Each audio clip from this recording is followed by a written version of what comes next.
Are we live? All right, we live. Yo.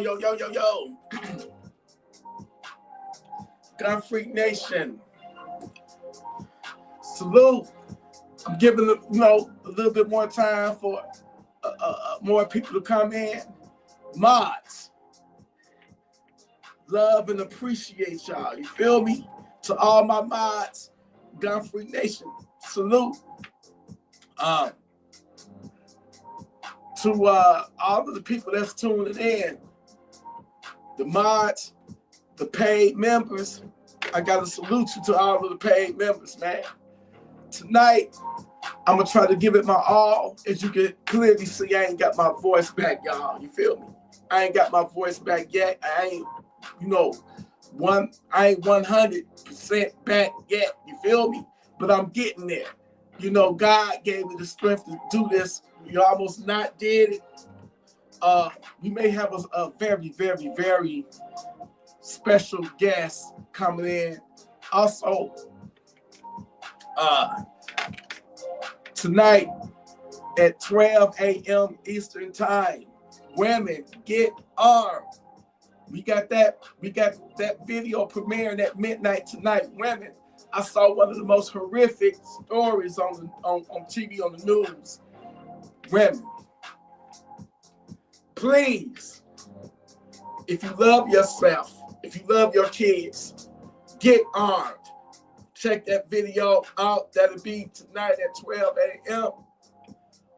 It's a lot of crazy stuff happening in the world today. A lot of crazy stuff.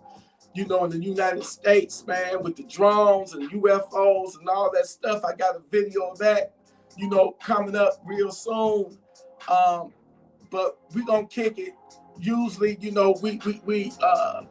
do an hour worth and then we freestyle it, but T ain't got the energy right now, so we probably gonna keep it tonight at an hour, man, because I just, my voice, I ain't trying to make my throat worse, so just understand that. You feel me? But I'm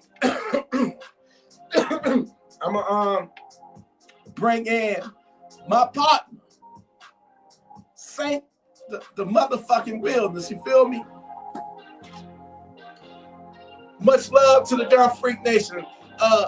Saint, let's get you up in here, man. What's good with it, brother? Talk to me. What up with it? Salute to Gunfreak Nation, man. We got a special. What's up with it? Yo.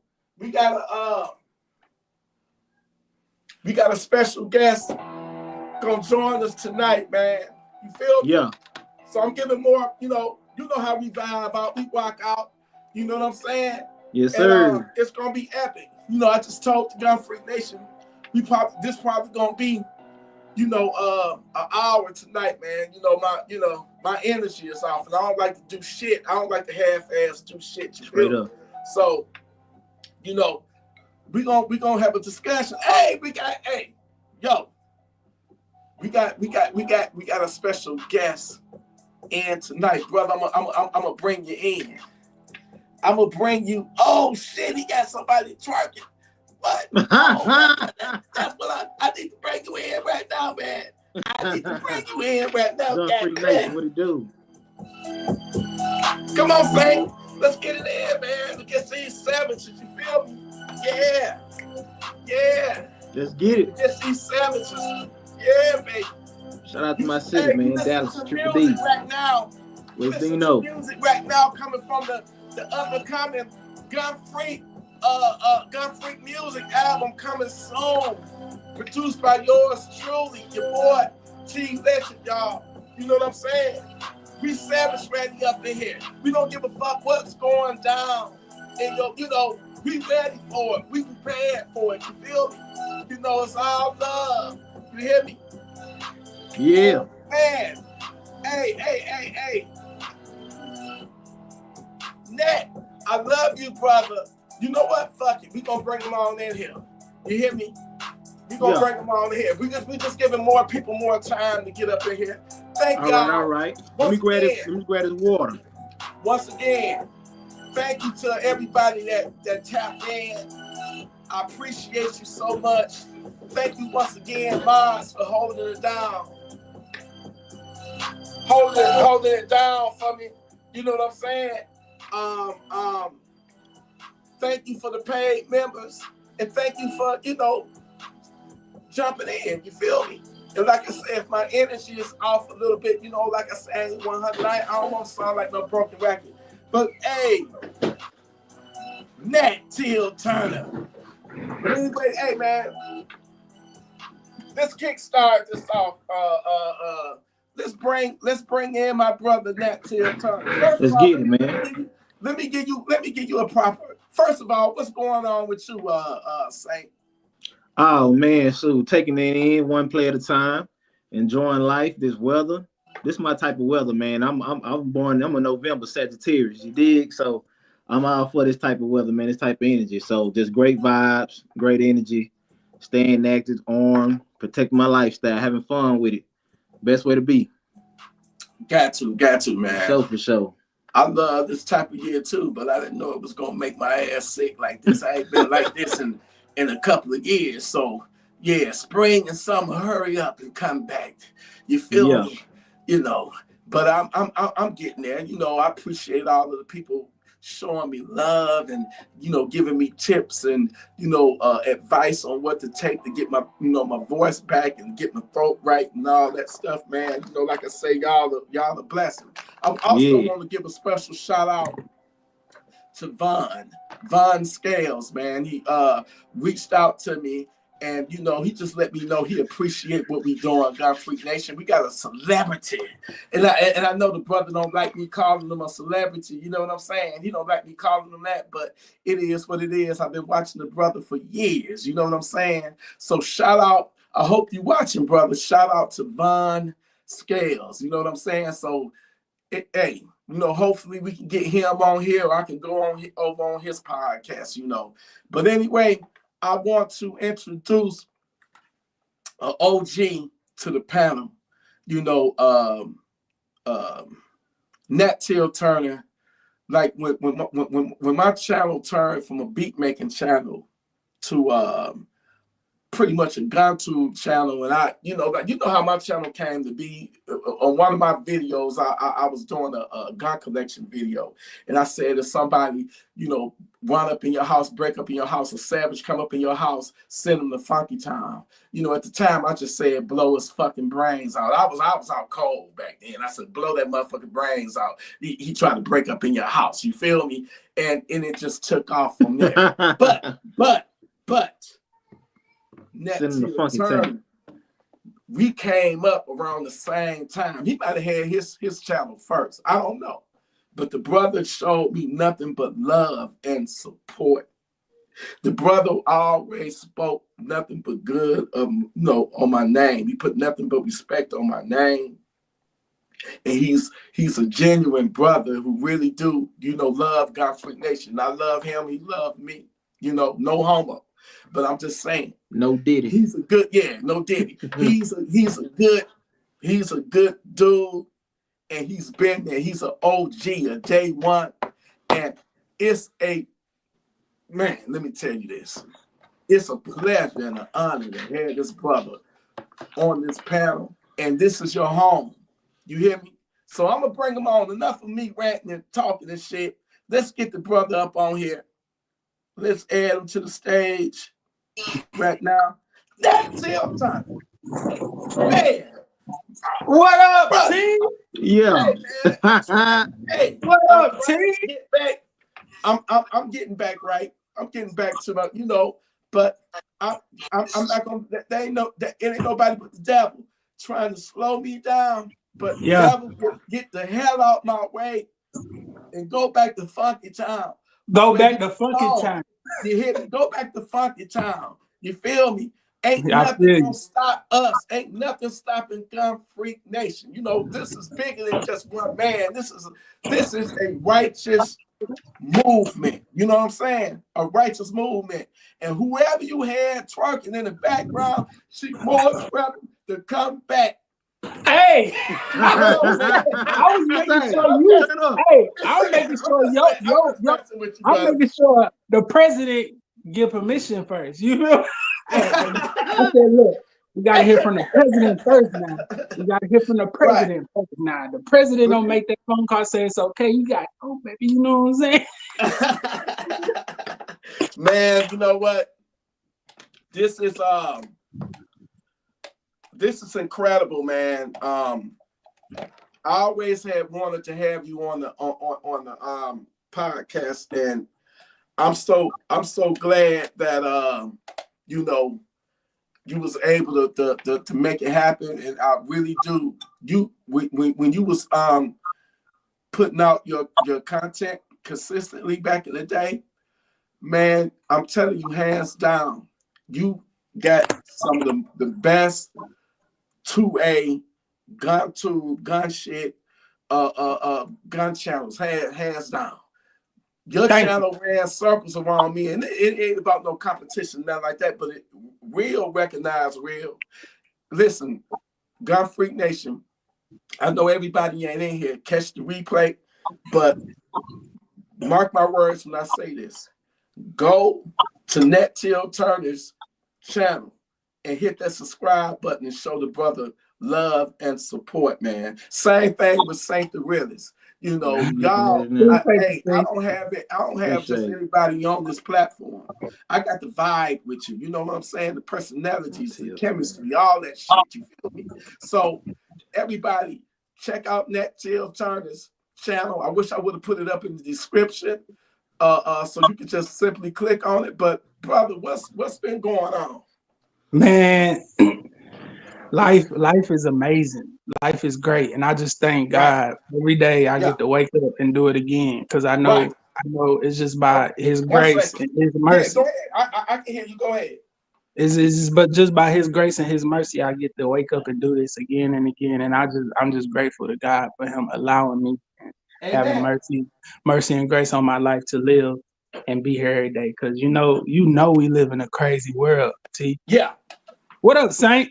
What's up with it, homie? Good to meet you, brother. I just want to go subscribe to your channel and stuff, man. Oh, appreciate it, brother. Appreciate it, brother. It's all love. It's been love since 2000 and I want to say what? T, I want to say I started in 19. What? I want to say I started in 2019. It's been nothing but love since like 2018 and 19. But yeah, I'm just appreciative. Every day I get to wake up and do it again.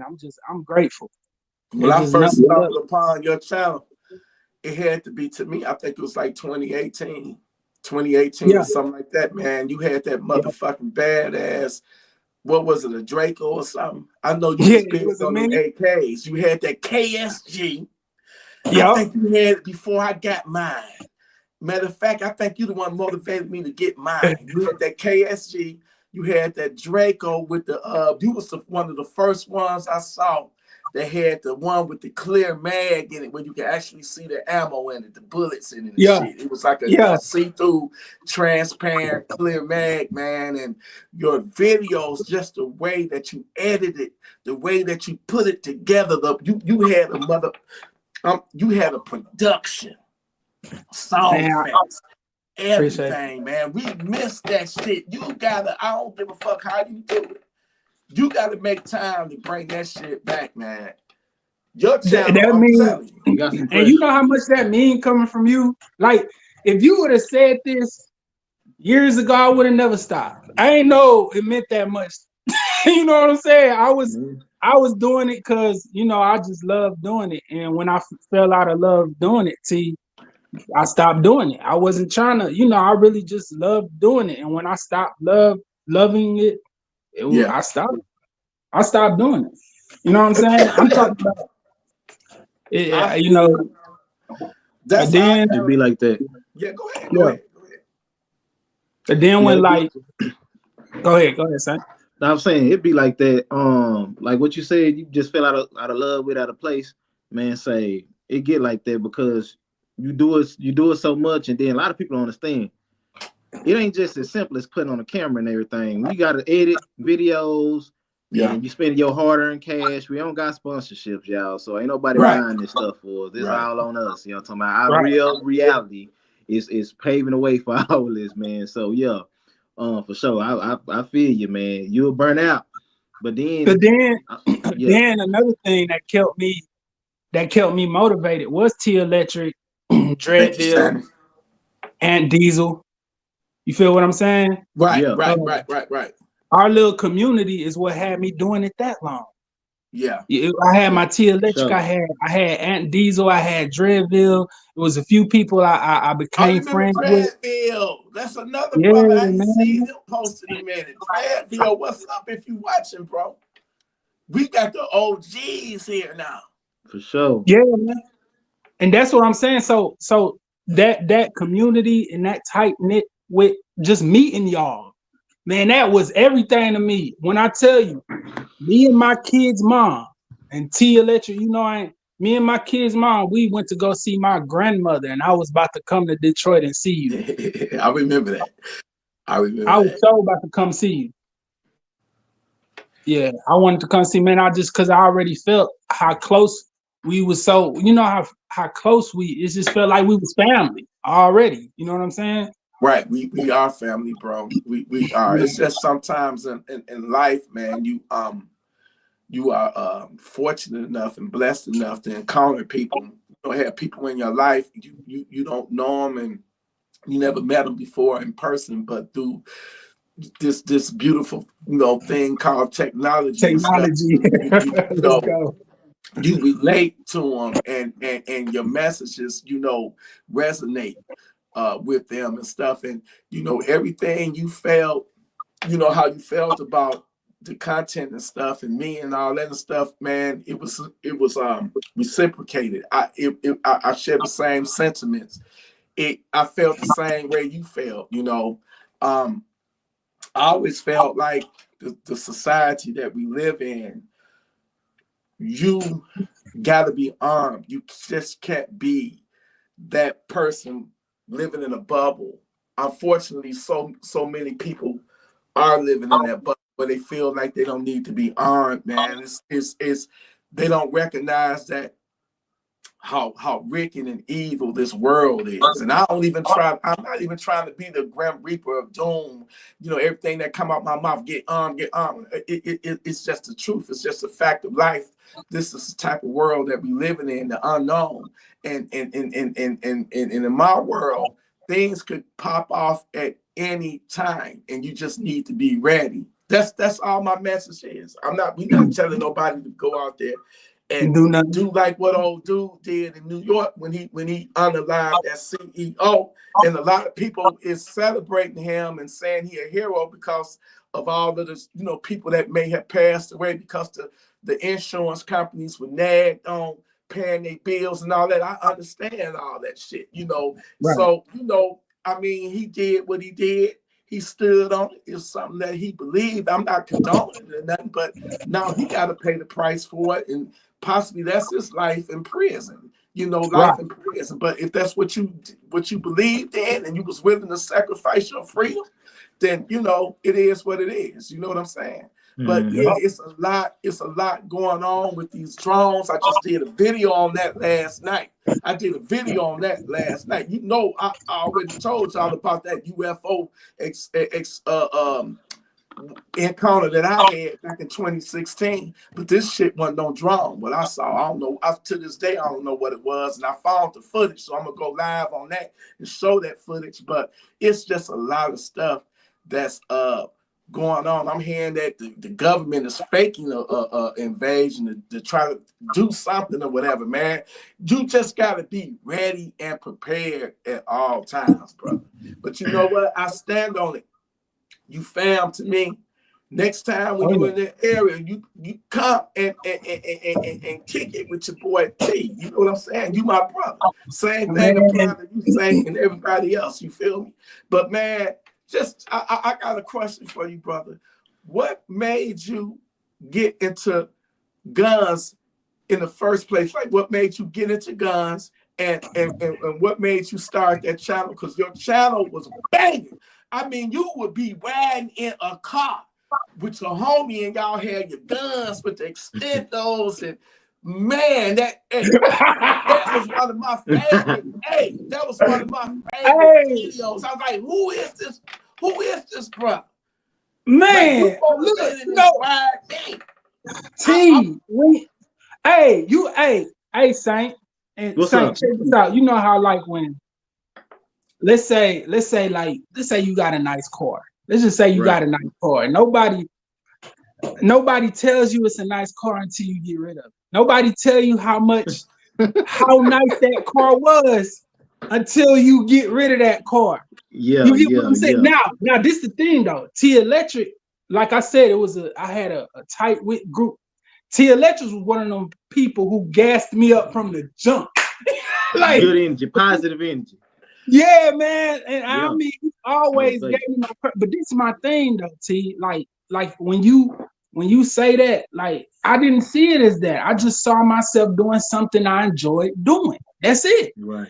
And soon as like period, what got me into it though, I ain't gonna lie. I was with my kid's mom. I was with my baby mama. You know what I'm saying? And when I was with her, I was trying to marry her. Salute James Walker. What up? So you was about to marry her? Me and you seen her, T. You used to see her in the videos with me. Yeah. I was about to marry her, and me being monogamous, I got bored. Me being monogamous, me becoming monogamous, I got bored. So I started making these videos. I'm like, I need to find something because I can hear my kids' mom. Hopefully we can unify, become one. And I started finding other stuff to do besides, chasing tail. You know what I'm saying? So that's why I started making videos. That's literally why. I had to find something. You started making videos so you can stay faithful and and stay out of other kitties. You know what I'm saying? I was trying to find different stuff, just different hobbies. Makes sense to me. Yeah, I was just finding different hobbies just to and that's when I started making Guns of Democracy. And the Guns of Democracy, it came from hell yeah. Wait a minute, hold on. Your channel, wait a minute, you had two channels, right? Or just that one? You had Guns of Democracy and you had the Nat TElectrik313. Oh, what's that? Just your name, and because it's been some years. Forgive me for not, Yeah, you're right. So Nat TElectrik313 is what I did with the. I put Guns of Democracy on there. That was Guns of Democracy, but then I made another channel called Guns of Democracy. Okay. And, I tried to, I didn't get too far with that channel, but but the Nat TElectrik313, that was Guns of Democracy, and I just loved making them. I love making videos, man.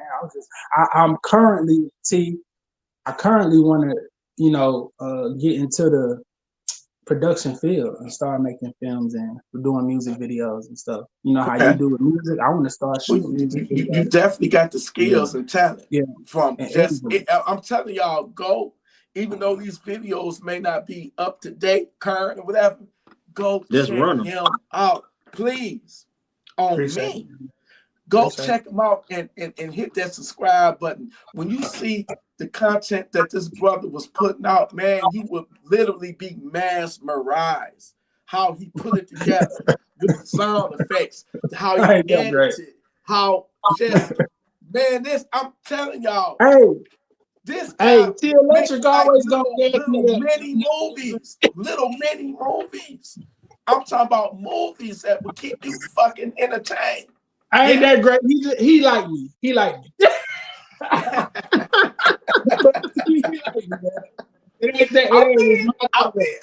just keeping it 100, man. Sure. You got talent, and it's 2A. I mean, how can you go wrong with that? You know what I'm saying? I mean, I want you to come back and if you can, do it for the culture, man. Do it for the 2A, and as long as I got a platform, you got a platform. And that's a big deal. I will promote that motherfucker.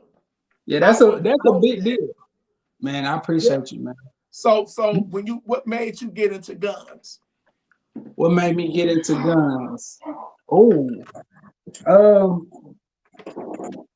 Dang. See, I want to say, long story short, I want to say, I wasn't doing nothing else. I wasn't doing. Hey, It's a look, good thing to get you in. know, I always been to this day. I ain't never smoked. To this day, I ain't never drink. To this day, like I never been big on fashion, clothes, Jordans, nothing. I always been like a creative, just like. So that's how I got in the gun. Because when I bought my first gun, it was really because we were standing in the hood, and then once some stuff Right. happened, Yeah. I ain't had Yeah. no gun. Yeah. I was like, man, I need a gun. Then as soon as I bought that first one, it didn't stop. It just kept going. But yeah, that's how I got into it. It was just we were standing in a bad area. I needed one. I didn't even Yeah. want one. What was your first gun? It was the FNP 9mm USG. I don't think it was a USG, but it was the FN. It was FNP 9mm, 2-tone. Okay. So did it hit you to where you became a gun freak, where you was like, damn, that urge hit you where you had to just get another one, and it's like potato chips.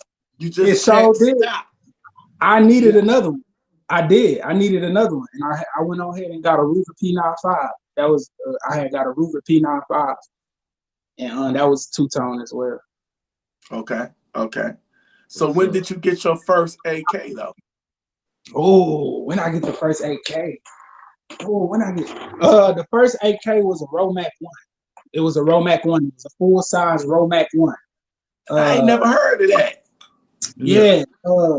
You ain't heard of it neither, Saint? No, I heard of it. Yeah. It's the Romac 1, and it had the who had it? But I can't remember what movie it was in. But yeah, that was my first AK. Yeah. But you know, when I got that mini Draco, they were so popular at the time. Mm-hmm. I was so happy to get. I was so happy. I felt like I had some clout. So I had to hop on. That's when I hopped on the internet with it. When I got that mini, when I got that mini, not no micro. I ain't getting no micro. I got a mini Draco, and I hopped on the internet with it because them things was on fire at the time. So when I got that mini Draco, I think that's when I had put up my first gun collection video. I think. And I had that mini Draco. Man, wow. I love that mini Draco. You the one that inspired me to get my Draco. I ended up getting the micro Draco. But the first AK I ever bought was the that Z-Pap. The Z-Pap 92. Yeah. That was the first I seen that one. I did see that video. I saw that video. That mug was solid, and I ended up selling it and regretted it, but I ended up buying me another one. You know, I got another one in there now, man. But T, I hope your ears be burning because I'll be in Tennessee talking about you. I'll be bragging on you. I'll be bragging on you to my close friends. I said, ain't nobody touching this man's collection. Nobody is touching this man's collection. It ain't what it used to be. It ain't what it used to be, man. I used to have about 24, 25 guns, man. I got under 20 right now. You know what I'm saying? I might have about 18 or 19, but back in the old T, my gun collection videos used to be over an hour long. You feel me? But I'm just at that place right now in life, man, where I kind of can relate to you when you say you just ain't got the passion for it no more, man. Like that gun talk video, I meant that shit when I was like,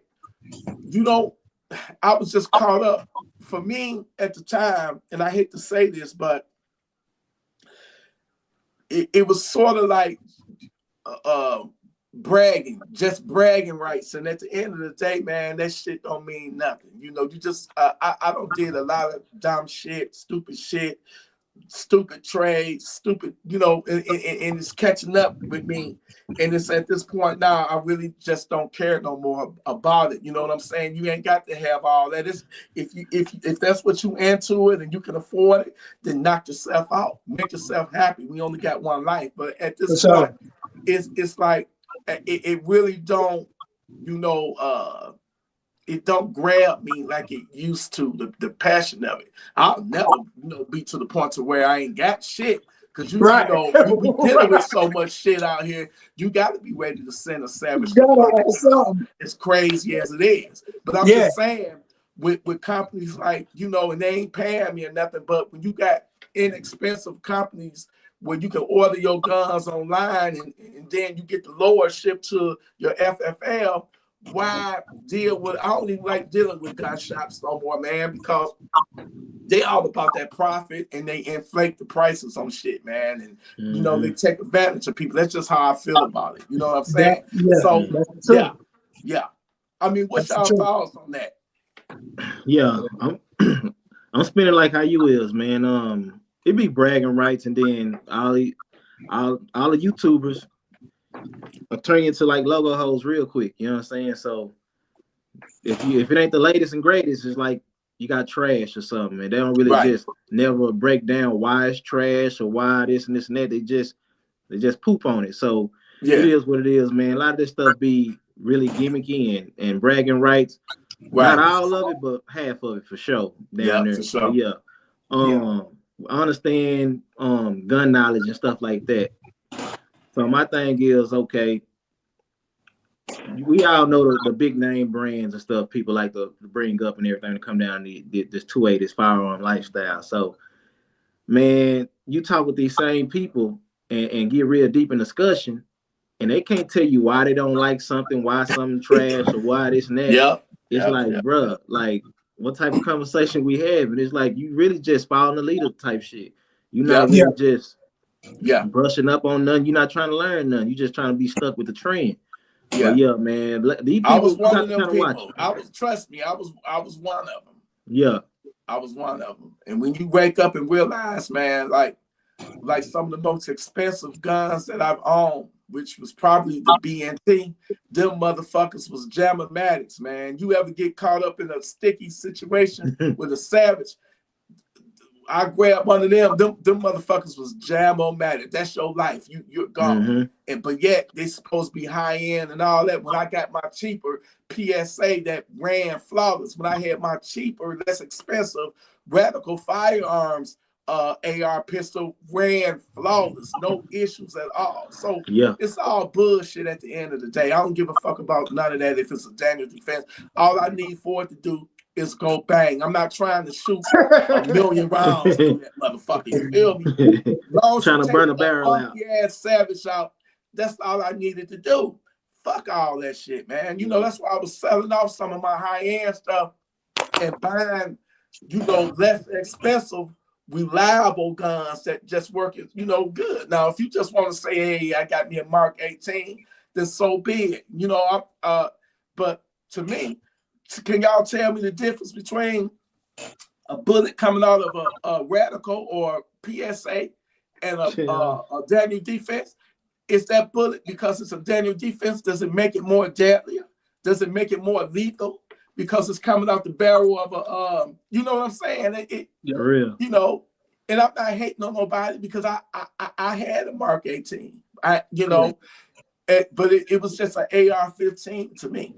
I get it. The parts might be more better or something, or solid or whatever, you know, but to me, my Radical, that was my favorite gun. I regret I let it go. That Radical Firearms, I regret it. Let me ask you one more question, Nat. What was your prize gun, like, that was in your collection now or back then, and do you still have it? I want to say my prize gun, Freedom Ordnance FX9. That's my prize gun, and I'm gonna say it's a prize gun. I know it not in other people's eyes, but in mine, that was my favorite gun to shoot. I felt safe with that. That gun made me feel safe, like practically, like in a practical situation. I'm getting my Freedom Ordnance FX9, and then a pistol caliber carbine, and I still have it. I still got it. Yeah, man. But that's my prize. Like, not the AKs, not the Draco, not the mini, not even the ARs, not the AR pistols, not even the MCK. I ain't gonna lie. I like to like doing something. Right. When I used to go to the range and I used to take them heavy AKs or them heavy ARs full side, then we got down to the pistols. And then I'm gonna tell you something else to you. Let me answer the question first. But the answer to the question is the FX9, the Freedom Ordinance FX9. Okay. I still got it. That's my. That's I had one of them too. I had one. I had an FX9. I had the one with the 4-inch barrel. I watched the unboxing on that when you got it. Yeah. I had watched the unboxing on that when you got it. I was lit for you because that's my favorite pistol caliber carbine. That's my favorite one. And then but going to the range and taking the AKs and taking even the 12 gauge, it tired me out where I wasn't having fun. You get what I'm saying? Yeah. Shooting you talking guns. About the KSG? The KSG. The KSG was kicking my butt, T. I'm talking about some, I mean, I know I'm a man and I'm supposed to handle it, but man, when you really out there trying to get familiar with your gun and feel comfortable with your shot placement when something actually do happen, you know what I'm saying? Like, right, Action Jackson was good, brother. It got tiring, but when I shoot these pistol caliber, especially 9mm pistol caliber carbines, I be having fun. That's fun. You did a lot of solo range shooting and stuff like that. Yeah, were you with groups? Went with somebody, or you went by yourself a lot? I say most of it was solo, but a couple of it had some people with me. A couple in when I went to the range. It was make a big difference. Make a big difference. Yeah, make a big difference. So do about my bad T. About 2021 is when I started worrying about shot placement. You gotta understand, from 2018 all the way to I say 2021, for about 3 years, I did not care about shot placement. I was just like,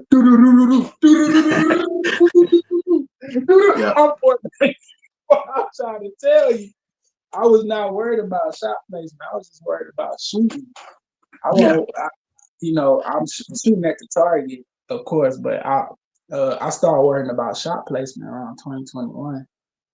You know what I loved about your content, like some of your content, was that you would take your nieces and nephews shooting, and a lot of women. You would have a lot of women at the range, and they would be shooting guns for the first time, or they wasn't familiar with guns like that. And you took the time to educate them on the importance of, utilizing your weapon and basically teaching them how to shoot. And you got those. Everybody that's in here, he got those videos up now, and that's what really made me like just appreciate you and respect you, because women need to be armed, and we got our young people, and you teaching them the right way, man. You taking them to the range, a safe, controlled environment, and doing doing the training and stuff, training them, teaching them, man. And it was a beautiful thing to watch, man. So you awesome. That's all I can say. You're awesome, man. Both of y'all. Thank you, bro. Yeah. I appreciate that, T, so much. That means everything coming from the president, man. That means everything coming from the president, man. Yeah. No, man. Like I say, it's all about brotherhood, man. And like I say, this is a international movement. And like I say, we peaceful people. Just don't threaten us. Don't tread on us. Don't try to violate us, man, because we will stand our ground. You know what I'm saying? We will defend ourselves. That's what it's all about, man. We want peaceful lives. We love guns because we love guns. That's I told you why I got into them, because I was a video game head, Call of Duty, Battlefield, Medal of Honor. I was like, damn, man, it would be nice to have guns like this in real life. And God bless me, I was able to manifest that shit into reality. And I can honestly say that within the last 5, 6 years, 7 years, I obtained every gun I always wanted. Some of them I no longer have because they, I get bored with them sometimes, and I'm like, hey, it's got to go. I don't want it no more. I'm not no shooter. I'm more of a collector. You know what I'm saying? Some of my guns, A lot of them I've never shot before. They just there because I got them in my collection. I don't have to shoot them. I just wanted to have them in my collection. You know, I probably do need to shoot them, but you know, I got some that I know that's reliable. You fuck around, break up in here, you're gonna fuck around and find out. You're gonna be on. You're gonna get a hot ticket. You're gonna have a hot date in Funky Town. You know, you're gonna get on that Funky Town train, that bus, that express, all the way to Funky Town. Because I don't play when it comes to me and mine. You feel me? I know. But I remember one time, man, I saw you live. And shit, it was some shit going down in your hood, like next door, 2 doors down. I'm like, man, I'm so glad that you savage ready. You know what I'm saying? Remember that shit, that video that when you went live and somebody got unalived up the street from you, which that shit happened everywhere. Yep. I mean, that was a big, that what played a part. Like that gun journey, it was gonna come to. I even told you, T, like the YouTube thing, I had to stop doing it. Like I had to stop doing it because you know what? We had a discussion on that where people start noticing me. I don't live around no nice people. They're nice people. Oh, I know. It's funny y'all spent on that, man. I think about that a lot, and then I be like, I know me. I really don't be giving a you know what sometimes. But still, you know, got kids and all that. I just don't want to pop off around them. But if I got to put you up, I'm gonna put your ass up. So it is. And let me tell y'all something though. Let me tell you something. I feel you, Saint. But this is the thing about me. I can have all these guns, right? Right. And I wouldn't shoot a fly. I don't want to hurt. No, I really don't. I will. Man, I wanna talk about it. Play. We can. I don't. The last thing I want to do, like, I don't want to say anti-gun. Having all the guns. I'm talking about when I'm making the videos, and the last thing I'm thinking about is getting a gun in a conflict or altercation. That's the and I just, man, you just don't know how bad it's like. I don't want to hurt nobody at all. No conversation. No conversation. So when I start gaining notoriety in the hood, and when I say in the hood, I'm in the hood. Yeah. So I literally had to put a pause, on the YouTube videos. I had to put a pause on them. Right. Because I literally locked videos, put them in private. I had to put private on because people coming up to me and it wasn't, you know what I'm saying? And I cheated a lot on it for a while until we got up out of that area. When we got up out of that area, I was able to get back on it. You know what I'm saying? Right. And then so when I got back on it, like I said, it just so let me tell you where I'm at now with it. As of now, 2024, I've got rid of the majority of my files. I've got rid of the majority of them. Okay. Because child support, man. I got kids. I got you ain't got to put that out there. Really real. Boy, you know what I'm saying? I like making. I be making them children. I got 5 kids. So anyway, I'm in and out of child support court a lot too. So then life just be lifing. So I had to. I ain't gonna say I ain't never sell or get rid of a firearm for money. It was just not knowing whether you coming or going. Right. You know what I'm saying? When you in and out of court and in and out of these judges' faces and having to deal with this and this and this, it's like I don't know what I got going on. I have to focus. I can't do YouTube. I can't worry about them. I got to focus on making sure I got a roof over my head. You know what I'm saying? Yeah. So that's where I'm at with it now. Yeah, I got a couple firearms, but that's all you need, man. You know, if that's what you want, you would get it back in the future. But that's one plus one good thing, one pro to owning guns because they hold a value. You know, you can always, you know, sell them off and at least try to get the money, make your money back what you put into it. You know, I advise you not to try to take it to a gun shop though, because they gonna fuck you all day and all night. You're gonna get fucked. You trying to sell it to a gun shop. I recommend if you're gonna do it through a private sale, like through Arms List or something like that. But please, unless you absolutely sleeping on the fucking street or sidewalk or something, don't go to no gun shop because they gonna fuck you. They gonna fuck you real good. You know what I'm saying? Because it happened to me. I allowed it to happen to me. Damn it! And I don't woke up. You say never again. Like this. Never again. They not your friend. They not. It's all about profit, man. It's all about the profit. They say, "Oh well, we gonna look out for you." We you know when they selling something, they gonna sell it and make it the most and make it all glorious. But you take that same gun that you gonna borrow from them and try to sell it back to them, they gonna downplay that bitch and look, man. You pay $800 for it. We can give you the most we can give you is $350, maybe $400. You pushing that, you know what I'm saying? I mean, it is what it is. But I got my feelings hurt one time, man. I bought that. It was a gun shop. I bought that Draco 9S.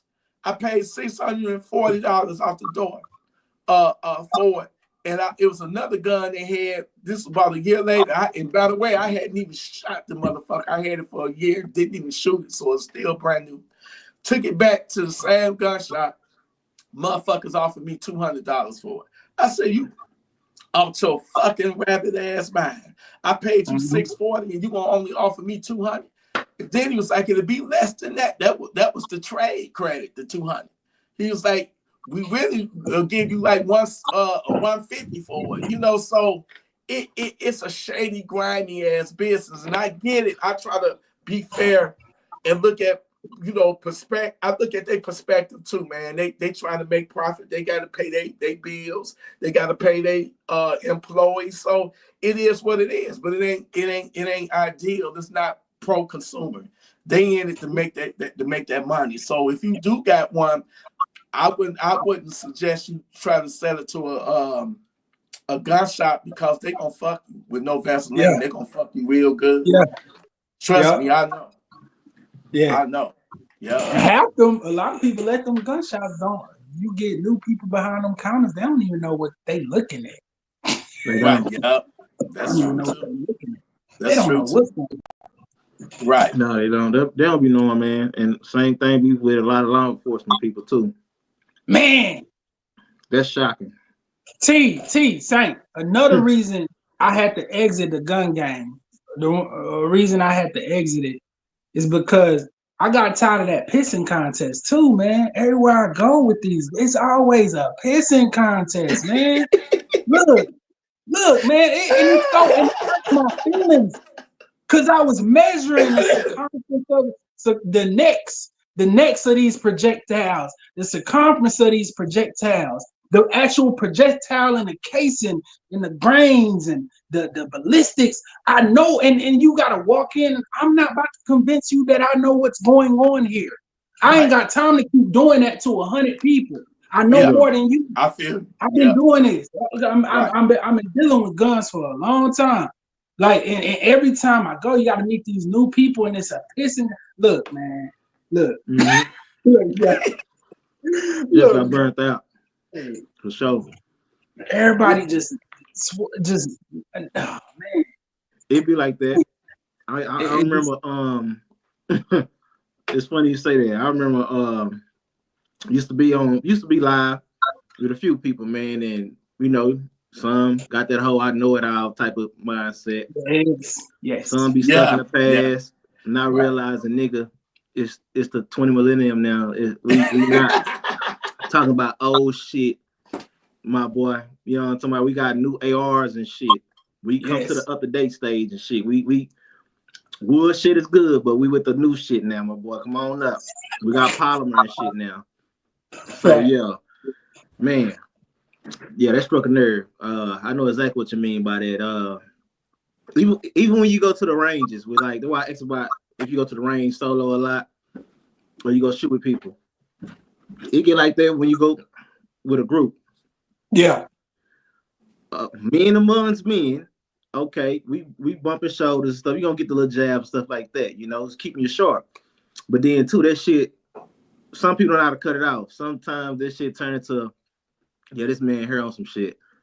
Be weird. Why you got a 7.5 inch 5.56? That's stupid. No, that's stupid to you. But this motherfucker gonna serve a purpose for me. You got to understand, dog. At the end of the day, this is my collection. You know what I'm saying? This is what the fuck this is my purposes right now. Exactly, same. And that's all it boils down to is your personal, my personal stuff. You personally. Yeah. That's why I said when I feel a lot of love with it, I stopped doing it. Cause I was, you know, it's a personal love you have to have for this stuff. You know what I'm saying? Yeah. Right. To deal with what comes with it. Right. You know what I'm saying? And then people will help you. Yeah, man. Slide away from it because it's like back in the day smoking. Used to blow green. Got tired of buddies coming around talking about match something, and all thing you got is a cigarillo or a cigar. That's not matching. What the fuck you talking about? That's like us going to the range 24/7 to shoot, and you don't never got ammo. Look here, bro. We can't keep doing this. Right. That's not it. It's just the energy, man. People will rub you wrong and will help you. Ain't got no ammo. They coming to the range. Ain't got no ammo. Yeah. That type of stuff, and man, dog, you see some everything out there. Hitting them outdoor ranges and stuff like that. Yeah, with the guys. So yeah, man. But far as the firearms, the weapons, it's a great thing to be in. It's like a love-hate thing, you know. Yeah, and you just gotta make sure you love it and you ain't doing it for nobody else. Because at the end, if you doing it for yourself, nobody can mess with you. But you just gotta make sure you love it. As long as you love it, you know, that's all that matters. Because I remember when I was doing the videos, like I told you, long story short, I was doing it because I loved it. You know what I'm saying? Yeah. And then I was piggybacking off of you. You know, I was piggybacking off of you because I would take your voice. I would put you in my video. You was in my. Hey, you had me turned up. I would watch your video, and you know what's so funny, T, though? Some of my favorite videos you ever did, it wasn't even about guns. What? It was just the energy, the commentary. Hey, no, you ain't here. He know what I'm talking about. Some of my favorite videos, a couple of my favorite videos he done, he wasn't even talking about guns. Talking about some whole other shit. Yeah. I said, this is. No, that's wait, what was I talking about? What was I talking about? Some wild shit. Hey, it wasn't that. Yeah, it wasn't. That wasn't. It wasn't that, was it? You know, man, I was wilding out back then. I was wilding out. Just my personality. I get it. My personality, and I ain't trying to toot my own horn and nothing like that. But I'm just saying. I didn't give a fuck, and I still got that attitude. But you know, getting them fucking strikes on my channel, it humbled me. Humbled me a lot because I'm like, you know what? A lot of people got pissed off at me.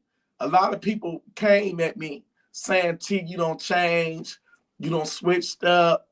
We want the old T. I said, well, motherfucker, go watch the old videos then. Yes. I'm trying to sustain and maintain the Gun Freak Nation.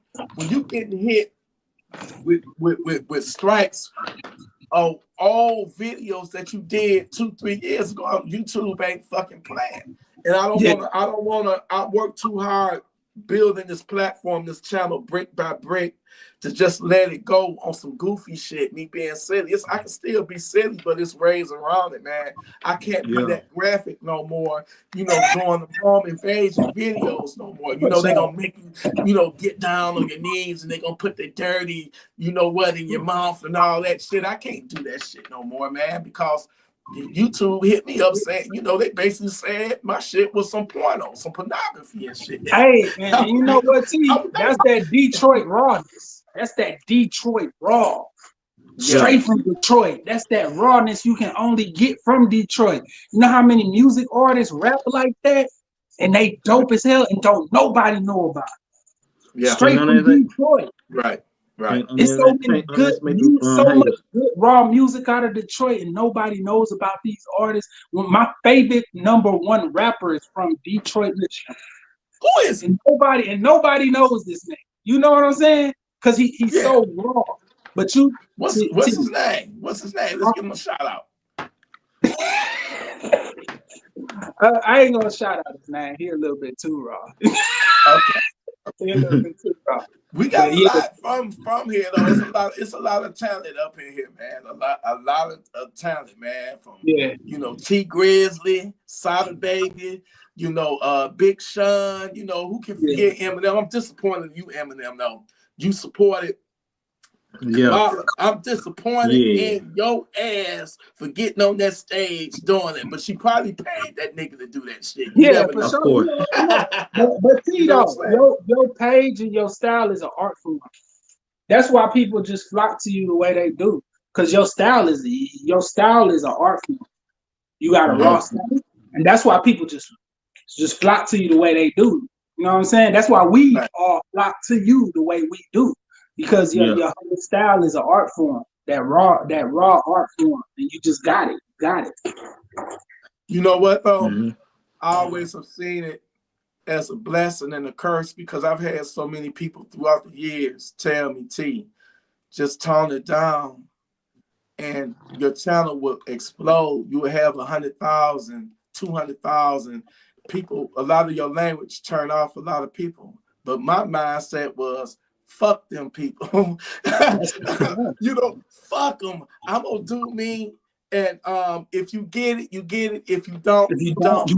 You know, but I'm gonna keep on moving and keep on pushing. You know what I'm saying? And YouTube is crazy nowadays, because you can have 100,000 people, but I would rather have people that, you know, I know personally people that got over 100,000 subscribers, 200,000, 400,000, and they upload a video and they lucky to get 5 views on it or 5 comments. So because it's a difference. Is what matters in YouTube, and what a lot of people don't know is what it might have been like that back in the day, but how YouTube works right now is algorithms. And if you don't have if you don't have an active subscriber base that really fuck with you, what's the whole point of it, man? You know, Gunfreaknation is loyal. They fuck with me. They interact with me. My videos, especially my home invasion videos, are just videos about what's going on in society. They do very well and shit. You know what I'm saying? And they're loyal and they fuck with me. They really do fuck with me. If I don't put out a video in 2 or 3 days, I get people hitting me up, T, when you gonna drop another video? T, when you gonna go live again?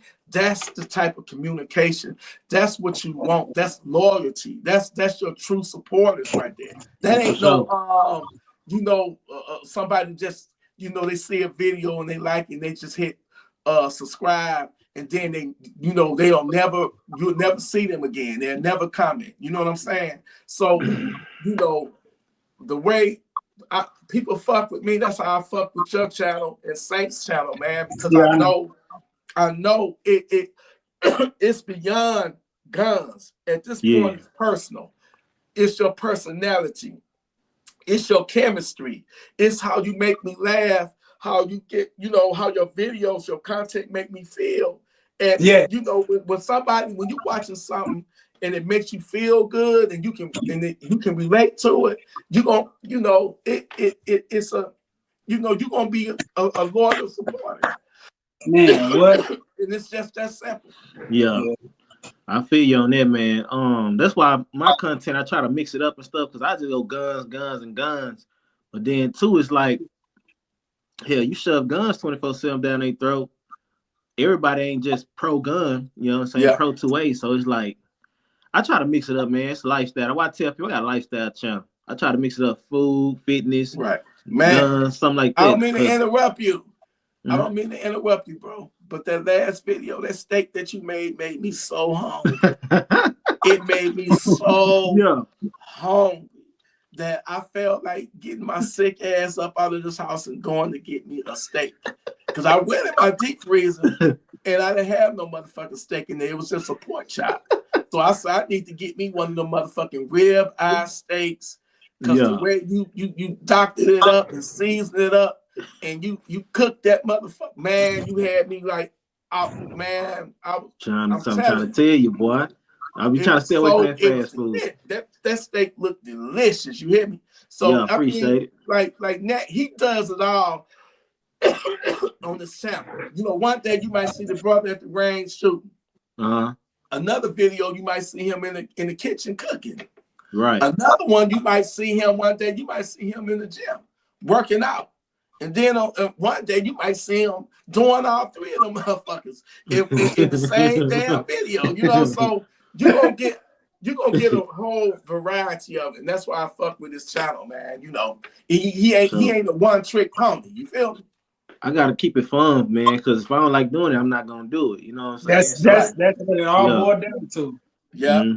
And people don't be understanding that 100%, man. They'll come to your channel and they be like, but I'll be like, say, what you see is what you get, you know? I mean, because I can hit you over the head with all this stuff, and then you're not gonna do research on it. You're not gonna you're not gonna brush up your knowledge and none of that. Like, it's so many people, they'll come through. I mean, it's entertainment, you know. I get it. I get it's entertainment. You know what I'm talking about? But then too, I be deep with it, bro. Like, I've been playing with this gun shit since I was like 8 or 9 years old. So it's like we can trade and go for go. And I don't mind picking people's brain and learning and all that. So I go deep with it, man. I'll be out into the barrels. I'm trying to get all the way down to the springs and the shit.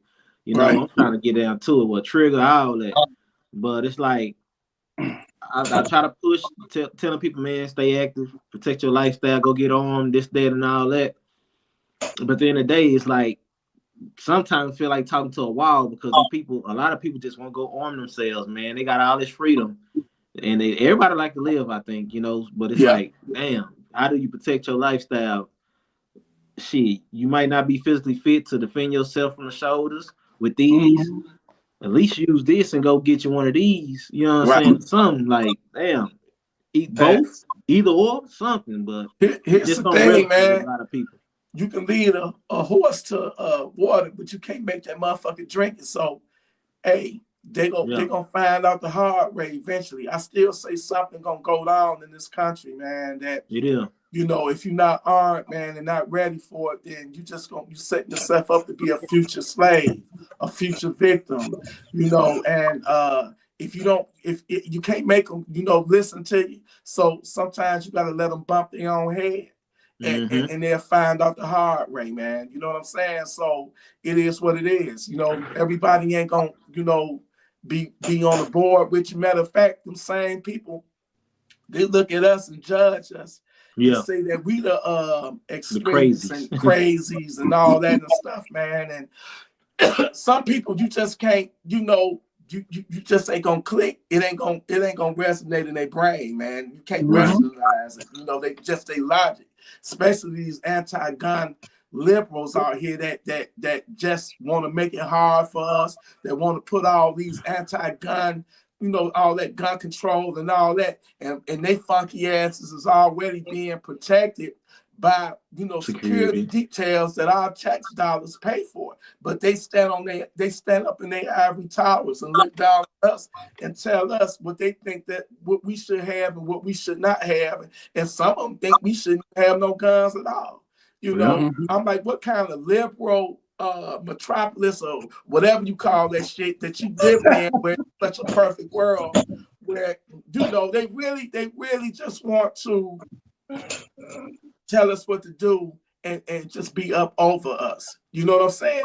And this is why I am so glad that, you know, Trump won. I'm not saying Trump is the all be all and the perfect president, but I damn so we shouldn't have to worry about them coming after us for our braces on our guns and all that petty ass bullshit just to fuck with us.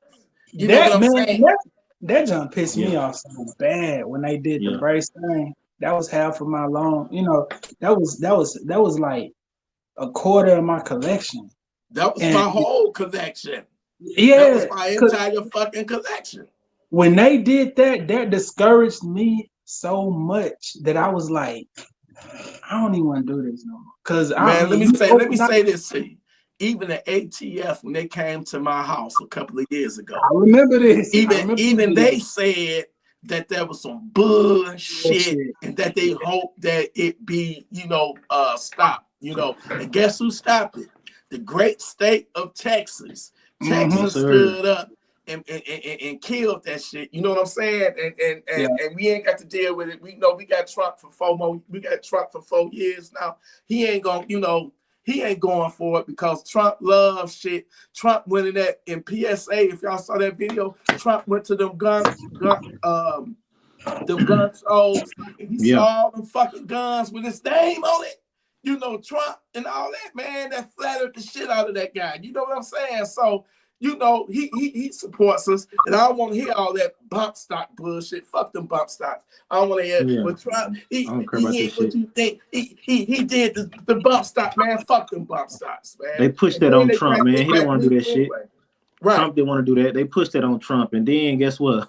They ain't saying shit because he's like this down there with Gun Owners of America now. They working hand in hand. So even after y'all done shot Trump, he still turn around and say he went 2A. So it is what it is. That's the president we need, man. Any president that's against your safety, you don't need him. Not for you. It's not for you. Yeah, for My sure. brother, For sure. Nate, I want to ask you this question. What was the meaning of your channel, like what it represented, like the guns of democracy? Because that's a dope ass title right there. Appreciate it. It just represented getting familiar with guns because I got tired of people being scared of guns. Like I feel like the more familiar people, my whole goal was to encourage people to get familiar with guns. Stop being scared of just because we African Americans don't mean we a criminal. When I got into it, it was like, dang, we got guns. Like it's like this right here, not supposed to have no firearms. That's how we felt. We weren't supposed to have them. And then buying them and getting familiar with them, it make them less scarier. You know what I mean? When the more you get familiar with guns, the less scarier they are. So if I'm in Walmart and something pop off and I catch a visual of what's going on and I see he got a certain firearm, I know when he gonna have to reload, or I know that he not gonna be able to. You get one. The more familiar, the less scarier they are. So the guns of democracy thing. It was just about getting familiar. That's all I kept trying to say. Just get familiar with guns. Don't be scared of them because they're nothing to be scared of. Just get familiar with them. That's it. Yeah, that's true. I got another question for you. Did you ever get that drum to work? Remember when you bought that drum for the mini Draco? I think it was was it a Pro Mag? That motherfucking Pro Mag, man. Did you ever get that drum to work proper? You know what's funny? That drum is in the other room. I still got that drum. No, it doesn't work. I still got it. I still got the drum. It does not work. Damn. No, that Pro Mag. You tried it in other AKs, right? Yeah, I did. Yeah, I tried in like 3 other AKs. I had a few of them. I ain't never get that Pro Mag to work. Bro, you brought up. You brought up that Road Mag. That's a Romanian AK, huh? Yeah. Yep. Yeah, single stack. I ain't heard nobody talk about that in a hot minute. I don't got no AK. I'm an AR head, but I will be adding one. Oh, come on, coming up here for sure. Wait a minute, hold on, man. Yeah. Wait a minute, you don't have no AK. I don't recall I had AKs that before. I had AKs, but in this collection now, okay, none. So when you decide to get one, do you have a particular one in mind that you? I had a washer. It had a washer. I might be saying it wrong. I got the damn beef jerky in my mouth. But I'm getting a Z-Pap. I'm going Z-Pap 92. Oh yeah, so, yeah. I like Dracos and shit, but Z-Pap the way to go. Yeah. How you feel about the blackout, son? Oh, that's my favorite. Oh yeah, that 300 blackout. That's my favorite, man. 1 in 5 twist, 1 in 7 twist. I can't.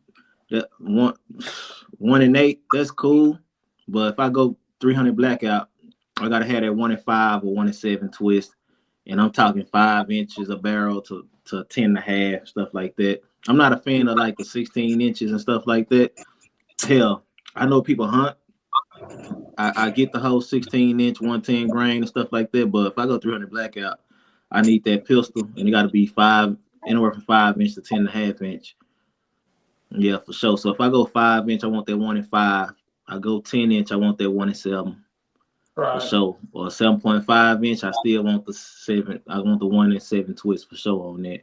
I understand PSA got the Jackal at 1 in 8 twist. You got a lot of 1 in 8 and 300 blackout. It works, but when 300 blackout, I want that 1 in 7 and 1 in 5. That's just that energy and stuff like that. That's what I want for sure. Yeah. Hey, let me say this. One of the people, and this is my first time, saying this on live or on video. One of the people, well, I ain't gonna say one of, the person that got me into 300 blackout, he did a video where he had compared a 300 blackout round to a 7.62. They both 30 caliber, right? And he did a side-by-side comparison. And I'm like, you know what? I gotta get me a 300 blackout. And that Rattler was my first, that SIG Rattler was my first firearm that was a 300 blackout. And that person that inspired me is right here in this room. It's you, Nate. Oh yeah. Remember that? Remember when you did that video when you had both of them bullets up? Yeah. You was comparing them side by side. Yeah, he forgot. That was it, man. Content. Oh, yeah, that was you. Yeah, that was you. And I was like, I gotta get me a 300 blackout because of that video, man. Oh, okay. That's what's up, man. You know what's great. You never know this stuff unless somebody tell you. I would never would have known. I would have never knew that in my life. And your videos, man, it just had just watching your videos, the way you put it together, man, it just had an impact on me, on my life. And at that time, I'm like, man, when you did them gun collection videos, at one point you had 2 guns that was like twins. It was handguns, nickel plated or something like that. I don't know exactly what they were. And I think you had that, both of them had extended mags in them. And I'm like, the content, man, it just blew me away. It motivated me because what attracted me to your channel? You was always doing something, man. You wasn't stuck up in your motherfucking bedroom like I was doing them home invasion videos. I'm sitting on the bed or something, you know what I'm saying? I might have just got done, eating some pussy or whatever and all that and shit. And then I make a video and all that stuff, you know what I'm saying? And I put up, I started doing a home invasion video after I invaded some pussy with my tongue. You did, but what I liked about yours, watching your content was like a fucking adventure. You was all over, man. Even driving in your car with guns and sitting on your fucking lap, just driving around and going to these outdoor ranges and just it, man. I missed that motherfucking channel, man. You got to bring it back if you can. Bring it back. Bring it back. I'm telling y'all, go over to Net Till Turner. I wish I could find your I wish I would have put the link up.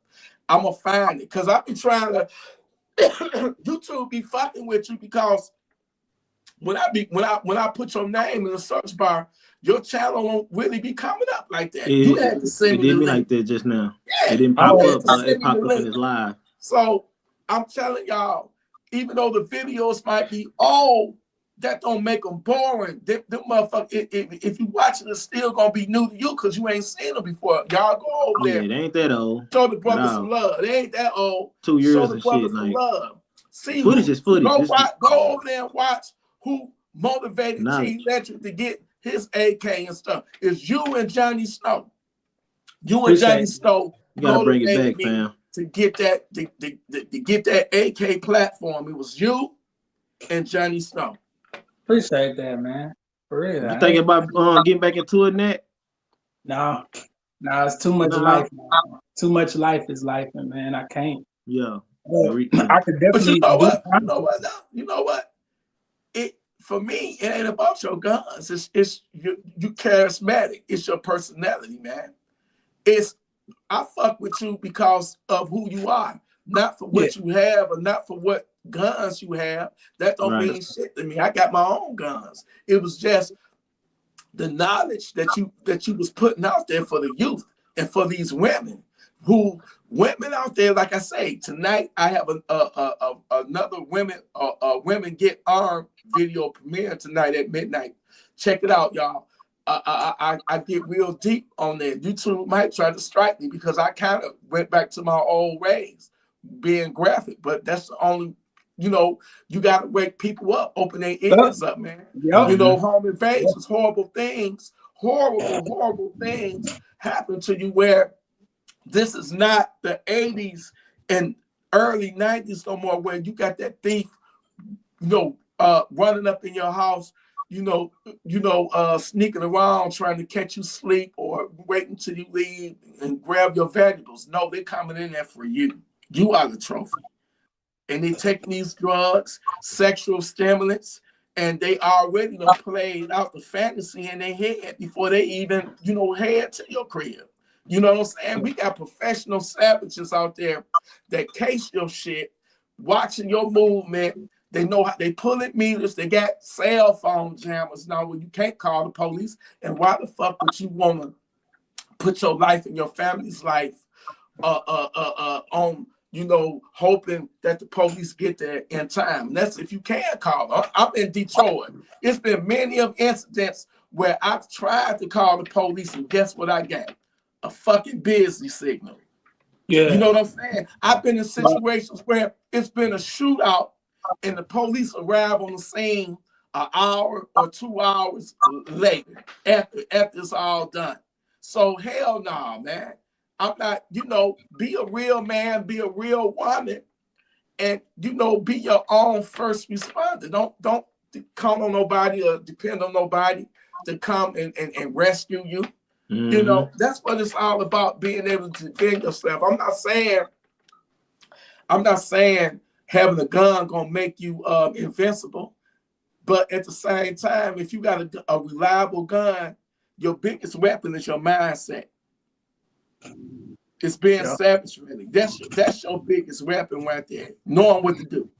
You know what I'm saying? My nephew is out there in the cemetery right now, because guess what? He died with his gun in his hand because he pulled that motherfucker and he didn't use it.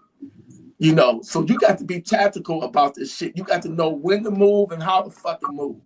And you can't insert yourself in every motherfucking situation, man. If somebody hostile at you and you can back out and get the fuck on it, get the fuck out of there. Don't match their energy. Don't lose your freedom or your life over an ain't shit person. That ain't shit. That ain't got nothing to lose. And you got everything to lose. You got a family to provide for and support. But you gonna let this ain't shit savage knock you off your square? There's a lot of people dead right now or sitting in jail because they reacted off of their emotions instead of their intelligence. And they weren't thinking straight. Mm-hmm. And that's how my nephew, that's 32 years old, out in the fucking cemetery. For what? Why? He died the most stupidest, dumbest, senseless fucking death. You gotta learn self and keep self out of self way. Right. So if you encounter one of them motherfuckers out there, be the bigger person and walk away and live another day and come back home to your family or to your loved ones, man. It ain't worth it. Like I said, so many people locked up right now. There's so many people in the cemetery right now. This shit is no game. It's vicious, evil motherfuckers out there that will start some shit with you on purpose just to have an excuse. You can't pull your gun no more unless you use it. Because right now, I don't know how it is in your state. Here in Michigan, it's a stand your ground law. If you pull your fucking gun and the other person got their CPL, they license, and you pull your gun, you fuck up and pull your gun and you don't use it, you drop it to your side, that other person can pull theirs and unalive you and won't go to jail. It happened after my nephew. It happened up here and on the east side at the Eastern Market back in the summer. You can't do that shit no more. You can't. I used to be one of them crazy motherfuckers. Oh, let me pull my shit. Oh, this nigga. Oh, okay. Let me pull my motherfucking shit. You can't do that. I was a stupid motherfucker doing that shit, man. You can't do that shit no more. You cannot pull your gun. If you pull it, you better use it. Because soon as you pull it, you don't escalate it to the ultimate escalation. And ain't no coming back for it if that other person got a gun. Because I'm going to tell you something right now. If I can't get out of this situation, if I'm ever involved in a situation that I can't remove myself from, and that person pulls his gun and he don't use it on me, guess what? I'm going to pull mine and I'm going to send his ass to Funky Town. Because I take my life serious. I want to be here on this earth as long as I can.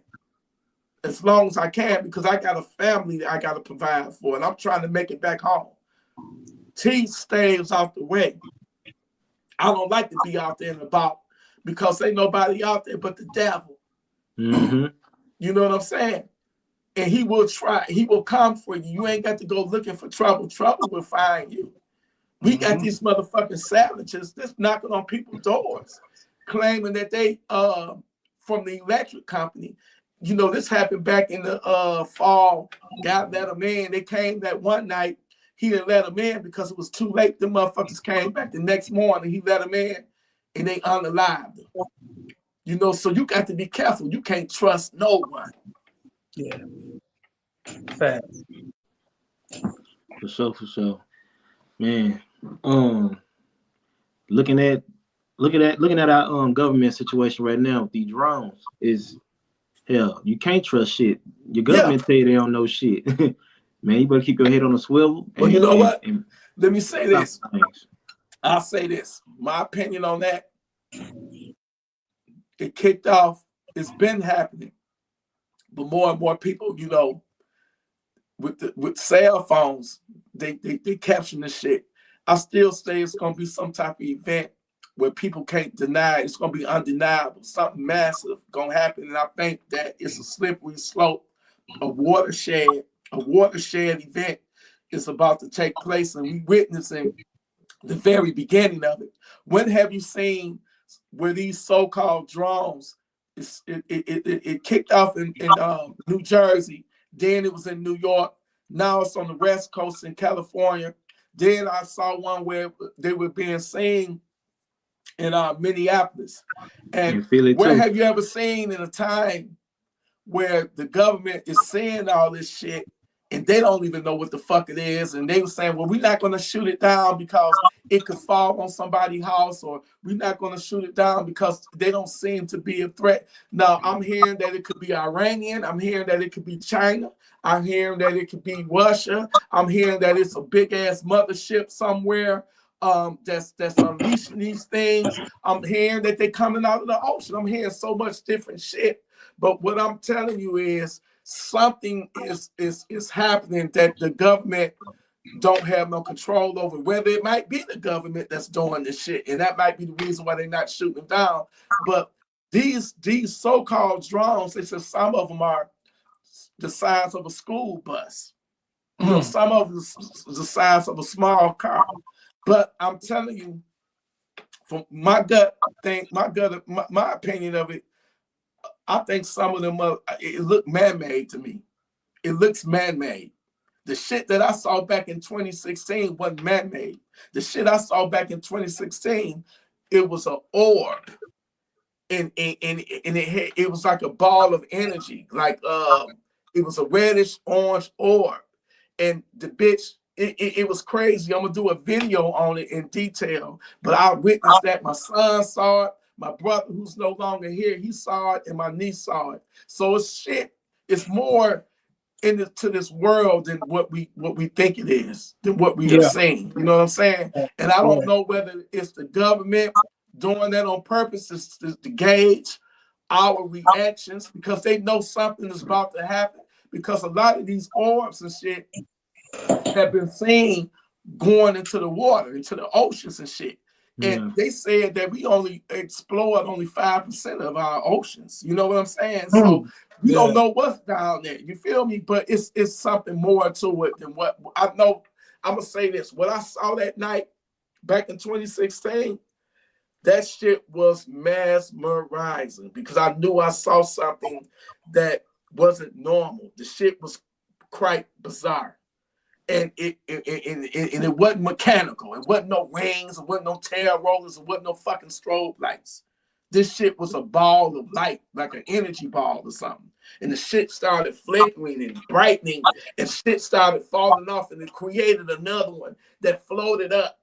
And they was just, I got that part on video. That part, I got that part when it was two of them, but it started off as one, and it duplicated itself, and it, I don't know what it was. Call me crazy all you want. I don't give a fuck. I don't give a fuck, because I know what I saw. I can't stand it when a motherfucker, you know, come to me, oh, you saw some Chinese balloons. Nigga, I know what the fuck I saw. How the fuck you gonna tell me what my own eyes saw and you wasn't even there? You know, them fucking skeptics and shit that try to debunk you and all that, man. That you know, get the fuck out my face. I know what the fuck I saw. You know what I'm saying? Yeah. But yeah, something definitely is going on right now. But I think that some of that shit is man-made, man. We got adversaries that's penetrated our airspace. You know, so what if those things was equipped with nuclear bombs or chemical weapons and shit? You know, I don't like to talk about COVID. I don't like to talk about COVID because of, you know, YouTube policy. But, you know, I saw a report where they said that shit come from a lab, that it was leaked out on purpose from China and shit, you know, and all the shit that they did was telling us to do and all that. They had it all wrong and shit. Come to find out, you know, they violated our freedoms. You know, they did. But I'm gonna leave it at that. I mean, what's your thoughts on it? Me personally, I'm at the point in my life where, like, a lot of this stuff y'all talking about, I ain't even know about. Like the drones, I ain't even know. I'll be under a rock now. I put a lot of stuff in God's hands now, because I just realized it's a lot of stuff I have no control over, and I won't have any control over. So I put a lot of stuff in the hands of God now, and yeah, man. And you said it best on a lot of your videos, T. You said it best in a lot of your videos. You know, all we can do is our part. You know what I'm saying? Yeah. We can do our part, and man, that's crazy. Like I don't even. Yeah, I don't. That was all new to me. Yeah. Me, I say it's happening on a daily basis too. The drone stuff, our government know exactly what it is. It ain't no secret. This America. One thing I'm tell you something. Anytime America tell you they don't know, you got them fucked up. They know. This is America. We know everything. We in everything. It's impossible not to know everything. We involved in everything. So this just comes from just a lot of knowledge I got from my people being in the military, Marines, Air Force, all that. You ain't flying shit here, and we don't know what's what. So we can just kill it right there. We know. And with the whole drone thing, you have it's certain things going on. It's a lot of things going on. You got other countries want to see how we respond to certain type of threats. You got us low key pissed off that a whistleblower came out and exposed the whole alien thing that was supposed to kick off. So that's kind of washed. But some tell me we still gonna pull off a fake ass alien invasion because I don't doubt you can't really put nothing behind America. I'm just gonna keep it real. Is it gonna be fake though? Sure. It'll because I'm tell you something. We invest a lot of money into Hollywood. We invest a lot of money into Hollywood. Hollywood is what the movie budgets be looking like. Yeah. They billions of dollars. I'm talking. They know exactly what they're doing with the whole landing on the moon and stuff being built on other planets. Bruh, we got our hands in a cookie jar and a lot of stuff. Yeah. And CIA, you front the bill for a lot of these movies and stuff like that, pushing this agenda. We have a budget for Hollywood, so yeah, get ready. We got some more stuff coming. I keep hearing that they about to fake alien invasion. Yeah. So what's the objective behind that? That's what I want to know. Like, why would they do that? To try to scare people? Is this the beginning of it? Look at the Democrats. It's wide open.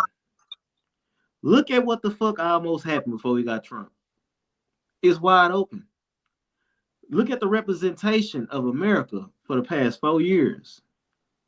They know it's wide open. Look at how women think. Look at the voters, the voting rates of who actually voted for who. They understand that stupidity is real.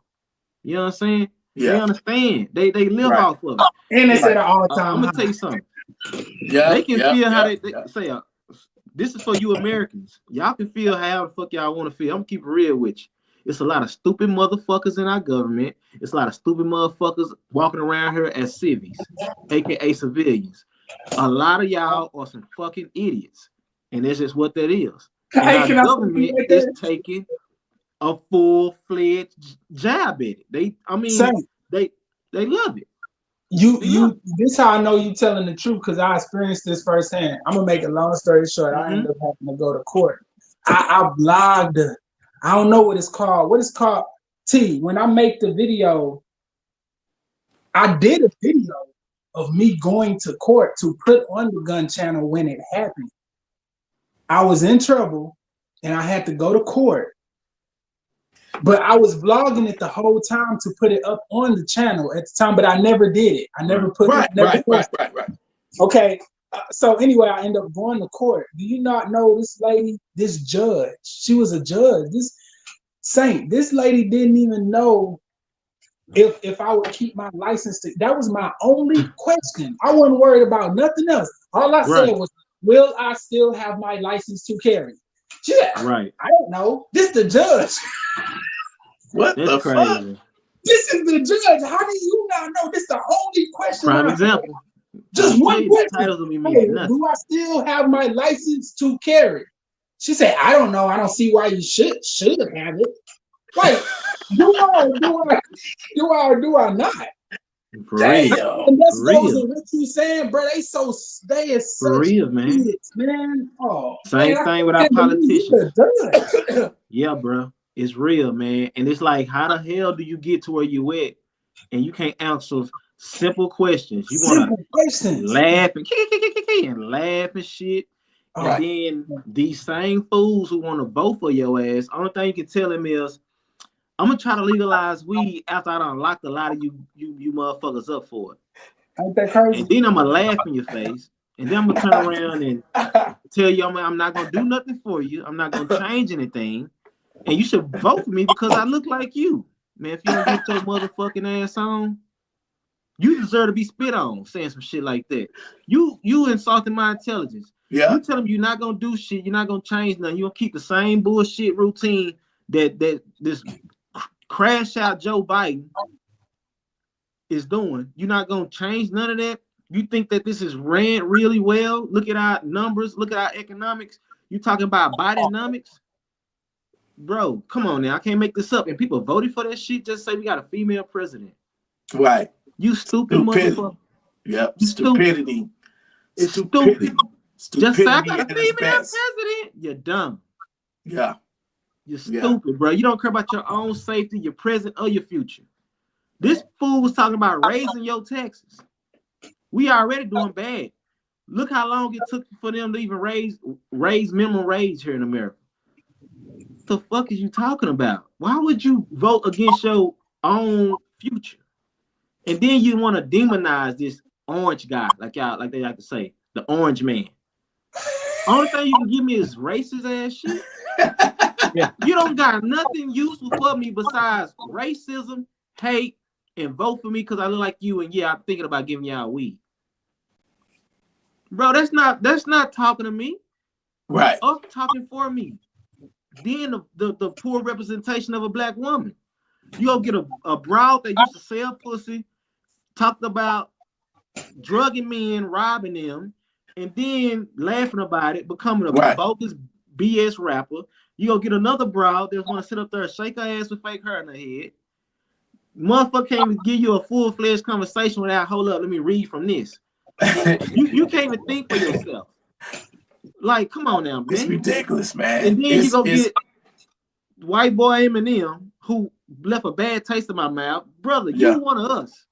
Right. You turn around and go side with the bullshit. You went from being a real one to a fake one real fast, just like that. It's weird, bro. Like, these people think that famous entertainers move us, and they don't. They don't. It's our fault for voting Democrat for that many years. Yeah. Not really looking into the policies and shit and caring about it as much. They done took away a lot of our leaders. They keep on knocking out the next person that they think got a voice that speak for us. You know what I'm talking about? They don't mind those who speak to us, like your weak ass Obama. They don't care about those who speak to us. They worry about those who just might pop up to speak for us. Because Obama, guess what? They're going to have our ears. Too. If they got these stupid motherfuckers voting a certain way right now, they okay with it because they control it. You know, they don't do nothing but manipulate the system. Right. It's weird how 17, 20 million votes gone since Trump landslide that ass. But just 4 years ago, y'all blew them out the water. What happened to 20 million votes? Stop cheating. You turn around, you want to push for people to vote that's not from the United States. You stupid idiot. Why would you want somebody to vote for your leader and they not even from this soil? They don't give a fuck about nothing that's going on here. They don't care about what they teaching your kids, what you're eating, none of that shit. Right. And you gonna vote with it? You gonna side with it? Well, you know what? Stupid. You know what Trump said? The first minutes in the office, he gonna pardon all the January 6 people. He gonna pardon them, rightfully so. He should. How y'all feel you see what this fool Joe doing? This fool letting go people who done did child trafficking, all kind of weird stuff. Right. And some Chinese just letting them out. He about to pardon some Chinese spies. He about to pardon some Chinese spies. I heard that too. That he about to pardon them too. Man, you got Chinese police departments set up in the United States. It's crazy. It's crazy. They don't shut it down in New York. How the fuck do you get a whole police station put up? Make that make sense. It's crazy. Then you got somebody, a female, I think this happened in San Diego, somewhere. She became an officer, not even a citizen. What the fuck? How's you policing our streets and you not even not even a citizen here? I'm gonna tell y'all what their goal was, bro. Their goal was to have all these foreigners come in and they was gonna revamp everything. They gonna be, and it's like that's gonna lead to a lot of BS. Cause where they from in their country, they used to hold in court in the street, beating you and shit. You don't side with them, they whoop you, rape you, all kind of stuff in the street right there in their countries. So they don't come up with our type of lifestyle, our way of life here in America. They look down on us. Even some of our skin folks who ain't our kin folks that ain't their skin folk shit that don't mean nothing. Right. Yeah. Coming over here, looking at us like we the slaves that sold their ass off or something. Bro, it's wild, man. It's an ongoing thing, but the thing is knowledge. Yeah. What you're knowledgeable of. Right. You know, about what you put your energy, your attention towards. They say fuck it. They love the radio stations. Some people wake up just to hear their little morning radio station blasting that old bullshit that Steve Harvey and them be pushing. Oh and, man, the other fuck idiots him. all on the radio station. You know, making them fucking jokes, wishing it, saying that bullshit. They wish it would have been a windy day when they tried to get Trump in Pennsylvania. All that old lame man shit. You know the sad about them Democrats, man. They love some violent shit, and them motherfuckers don't have a problem resorting to violence if they don't get their way.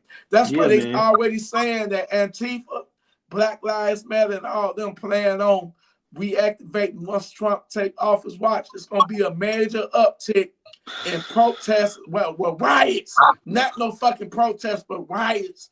So just be ready, man. It ain't gonna be as easy as people may think it is, because you got a whole group of motherfuckers that that's mad and they pissed off, and them motherfuckers don't have a problem, creating chaos and trying to destabilize this country because they don't like who the president is. The dirty, low down, dirty, snake in the grass, evil motherfuckers, and that's why you need to be armed to send their ass to Funky Town when they come to your front door.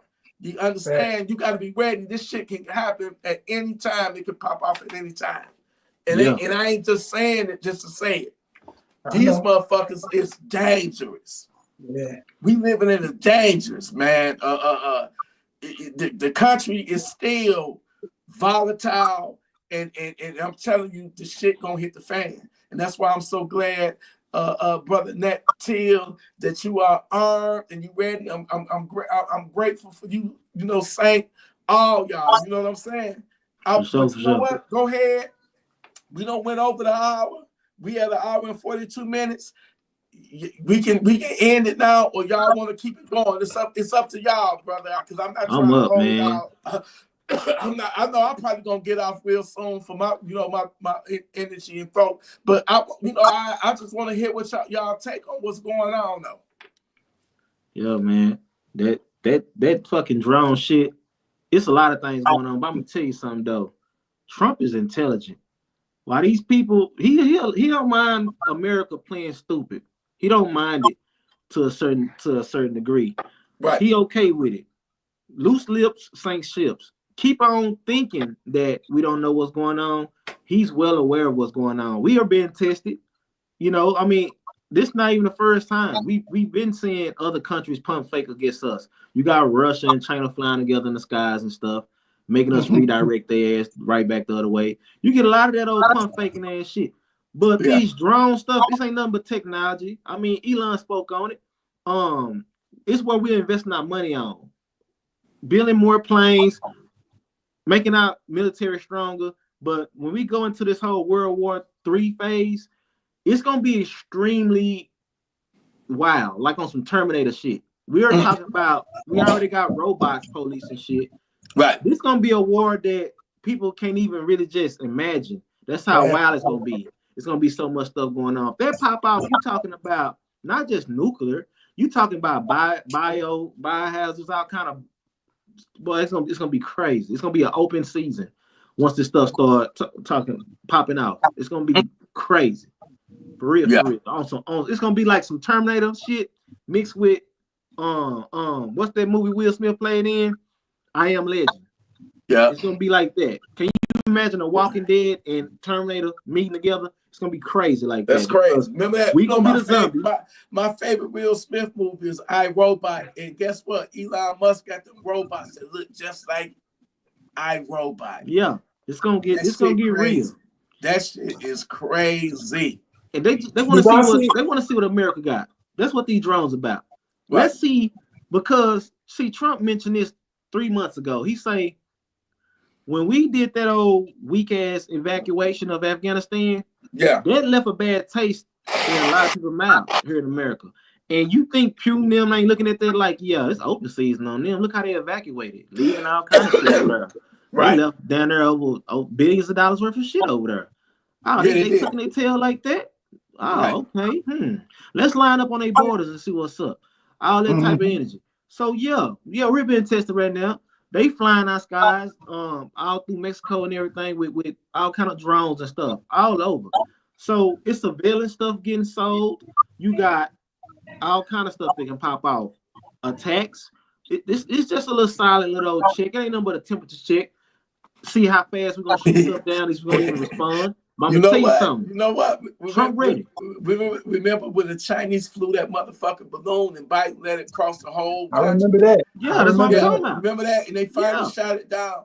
Well, I think now instead of that balloon, it's drones now, and they testing it. They're seeing how we gonna react to it. You know what I'm saying? Yeah. You know, it definitely looked like some man-made shit to me. It definitely looked like some man-made. You can hear the engines and shit sound like lawnmowers. You know what I'm saying? Some of the videos. They ain't attack shit. Y'all notice that? Right. That's because they know. See, it's a pump fake. I'm gonna tell you why it's a pump fake. Bitch, shoot something. They ain't done none of that shit. I'm gonna tell you why. Because they know Big Trump we gonna bomb shit. We ain't playing. It is what it is. Fly, yeah, that's cute. We finna stop that too. But right now, y'all doing all this shit while Trump not in office. I might add too. Watch how shit hit when he get in office. Yeah. Keep flying this shit, and we gonna turn around and let the people know who doing it, and then it's gonna turn to something. Cause it ain't nothing till it's something. I always tell people it ain't nothing till it's something. Keep doing that cute shit. Y'all doing that with this weak ass Joe administration. Wait till Trump get in there, because the American people like, okay, the war veterans gonna be like, hey, look here, we need to talk about this. We ain't no stranger to conflict, you know, when it comes down to this. One thing I like to hear Trump say is, I have a red button and ours work. He like to say that to old boy out there in China. He called him Little Rocket Man. I got a button. He said, I got a button, but my button bigger and my button work. That means a lot. Some people say, oh, he's a war. He's put he what America is. Bitch, play with us. Well, you know what? Let me ask y'all this.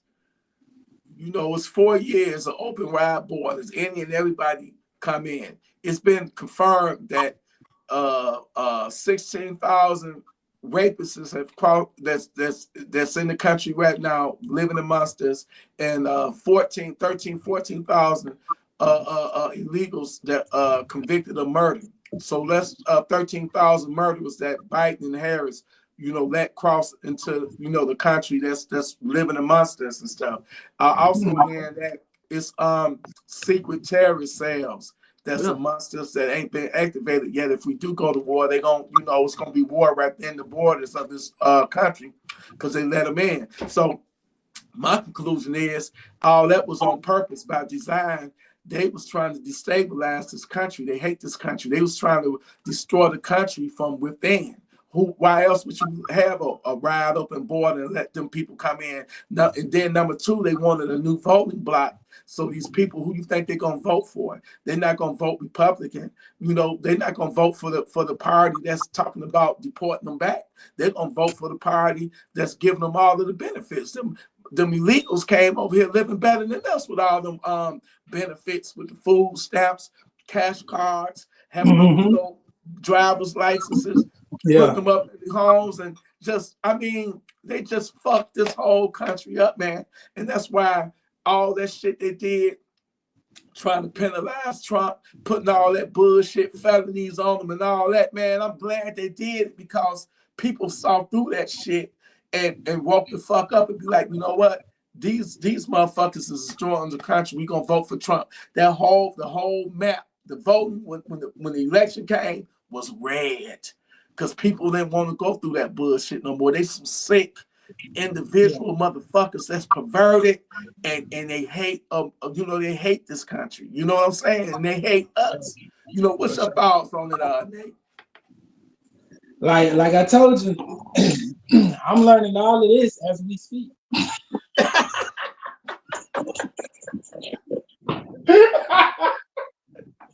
Team, when I say your boy be under a rock, man, under a rock. You hear me? Like I'm listening to what y'all, everything y'all talk. A couple I heard here and there, a little bit here and there. Right. 70% of the stuff y'all talking about, I'm just now here. Like I'm hearing it from y'all. That's why I gotta. Yeah, man. I really. We got to we got to link up and do this more often, brother. We have to. And we need you back because you are such a valuable, See, talking to y'all. You can. I'm not saying right now. I'm not saying tomorrow. I'm not saying next week. I'm not saying 2 months from now. But I'm just saying y'all can clearly see the type of caliber that this brother is, man. And we need a brother like this in the community, the 2A community. When me and him started our channels, we did it around the same time. And I guess you could say we motivated and inspired each other, because I definitely was a #1 fan of your content, man. And I so dearly miss it. I really do. And I hope, God willing, I hope that in the future, man, you can find the time and get that passion back, that fire in you and that passion back. It ain't about the guns. It's about you and the knowledge. You know what I'm saying? I don't give a fuck if you don't have no gun. I will still watch your content because of the character, the person that you are. It ain't about the guns. It's about what's in your heart and the righteousness, man. So, even if it's a 10-minute video or 5-minute video, guess what? I'm going to be there watching because I know I'm going to learn something. I'm going to learn something. Like me, when I was caught up in all that shit, man, I was buying the gun every 2 weeks, every other month or whatever. And I'm not that person no more. Where I just ain't got that drive, that passion no more. You don't need all that. It was a gun collection, but I'm over it. You know what I'm saying? It's other things I want to do, other goals I got in my life. It's not you ain't got to have that. I don't need that for no bragging rights. I ain't trying to prove nothing to nobody. I don't need no validation from nobody. You know what I'm saying? I don't need that. Once you secure within yourself, fuck other people's opinion, man. Live your life for yourself. Make your own self happy. Put your happiness first. Fuck what other people's opinion is. Because when it's your time to go and you in that casket or whatever, them motherfuckers ain't gonna jump in there with you. You know what I'm saying? Right. So live your life and just be a better, do your best to be a better version of yourself.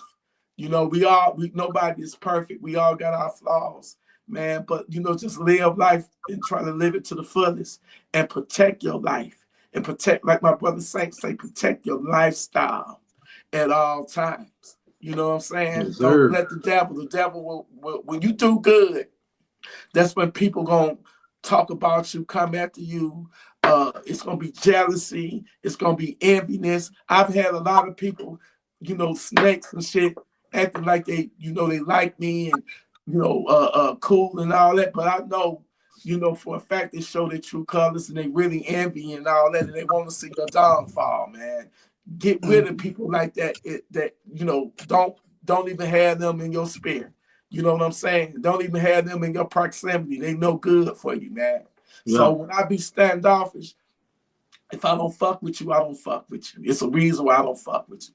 But it's a reason why I fuck with y'all, because I know y'all are real, genuine, and you can just feel it. Sometimes you can just feel the sincerity, the other person. You know what I'm saying? Yeah. And I really, I don't have, just any and everybody on this platform, and it ain't mine, it's ours. This Gun Freak Nation is bigger than me, it's bigger than one man. It's a whole fucking movement. And I really do got love and respect for all of the members of Gun Freak Nation. You know what I'm saying? It's a beautiful thing when you got people that fuck with you, that support you. Y'all my supporters. We support each other. And I would never do anything to undermine this movement that's been kickstarted. You know what I'm saying? And I can't do it by myself. It takes all of us to do it. You know what I'm saying? Mm-hmm. I want you to be able to protect your family, defend your life, defend your family. I want you to live good. I want you, whatever that you're going for, goals or whatever, I want you to accomplish. But devil, get the fuck out the way. Move, get out of here. Because you got these negative energies. It's like spiritual warfare, I mean. And we got some of these demons right there in the White House. These politicians and shit, they mean it's no good. They out for themselves. Everybody, it's about greed, it's about money, it's about power, and them motherfuckers will do any and everything to achieve it, even selling out their own people. This country has been sold out. And that's the truth right there. They don't give a fuck. Yeah. Always. People wake up, man, when Trump get in office, we got we're gonna have war knocking at our heels for sure, because this tariff thing. A lot of people don't understand how tariffs and stuff work. What up, tactical skillionaire? It's not gonna be all peaches and creams. We gonna probably go through some growing pains and stuff like that, because Trump is really serious about this tariff thing, and I'm okay with it because it's needed, because this current administration done pissed on everything that we actually had going for us. And they want to blame Trump for it. They want to blame Republicans for it. It's weird, man. And you got a lot of, that's why I say it's a lot of stupid people out here, and they're gonna side with that. You see what these people are doing to your communities and actually to your people, no matter what race you are. You see what they're doing and you siding with it. So when Trump get in there, be prepared to hear a whole lot of more Trump hate, because they're gonna be blaming him for everything that's going on. The fucking toilet stopped up, blame it on Trump. Yeah. I told y'all what happened. I thought he gonna fix the economy. It's sure taking long. What happened? Get ready for all that. Oh man, look, we possibly about to go to war. What happened? I thought y'all said this, that, a third. Bro, look what the fuck this current administration been doing. Right. Like, seriously though, like throwing all this money overseas, shutting down the wrong shit that Trump had in place to keep stuff going. They don't understand business. They not good at making deals. Only thing that they are good at are fucking over the people, us. So look at Nancy. She's down to the #1 trade person in the game right now. Insider trader, insider trading stuff she doing, Nancy Pelosi, lock her ass up. There's a lot of stuff that's coming down for sure once Trump get in there, man. And all this whole deportation stuff. Yeah, this nothing new. That's nothing new. It's time for it. Right. It's time to remove the thorns. It's time to get them gone. It's time to get this train back on the right tracks, man. Like, seriously though, make it great again. We're gonna make 2A great again. We're gonna make a lot of stuff great again. Amen. For sure. We're gonna make men and women great again. For sure. Because a lot of that shit don't win by the wayside. People confused as hell. Even more confused than what they ever been before. Don't know if they man or woman. Up, straight, left, right. They don't know shit no more, bro. It's you gotta blame. They so confused, man. You gotta kill them. You gotta blame Obama for that shit. Dog, that nigga did a lot, bro, for sure. Like, dog, it's wild, man. The stuff that they don't got away with, it's crazy out here, T. And I'm prepared. I'm ready for it. So sooner Big Trump get on in there, and I hope that the guy from China come on down doing his inauguration and take Trump on his offer and actually be there. That's gonna be history. You know what I'm saying? I want it to happen. I mean, hell, our military at one point told everybody we didn't have no ammo. And then turn around, Trump set them up full of a warehouse full of ammunition, all kind of stuff. And what this current administration do? Hand that shit right over to Ukraine. They gave it all away.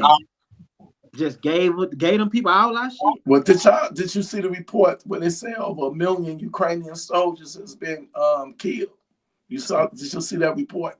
Yeah, man. It's sad. And it's funny because y'all, when this stuff kicked off, they was just panicking and dropping them people weapons. People coming out of shops and shit, grabbing guns out of crates and stuff. Oh, welcome to 2A. All right. Yeah, this shit real, huh? It hit different, huh? Yeah. When it's up, it's stuck. Sometimes it's too late. Guess what? Too late. And I'm gonna tell you something. They need to be grateful.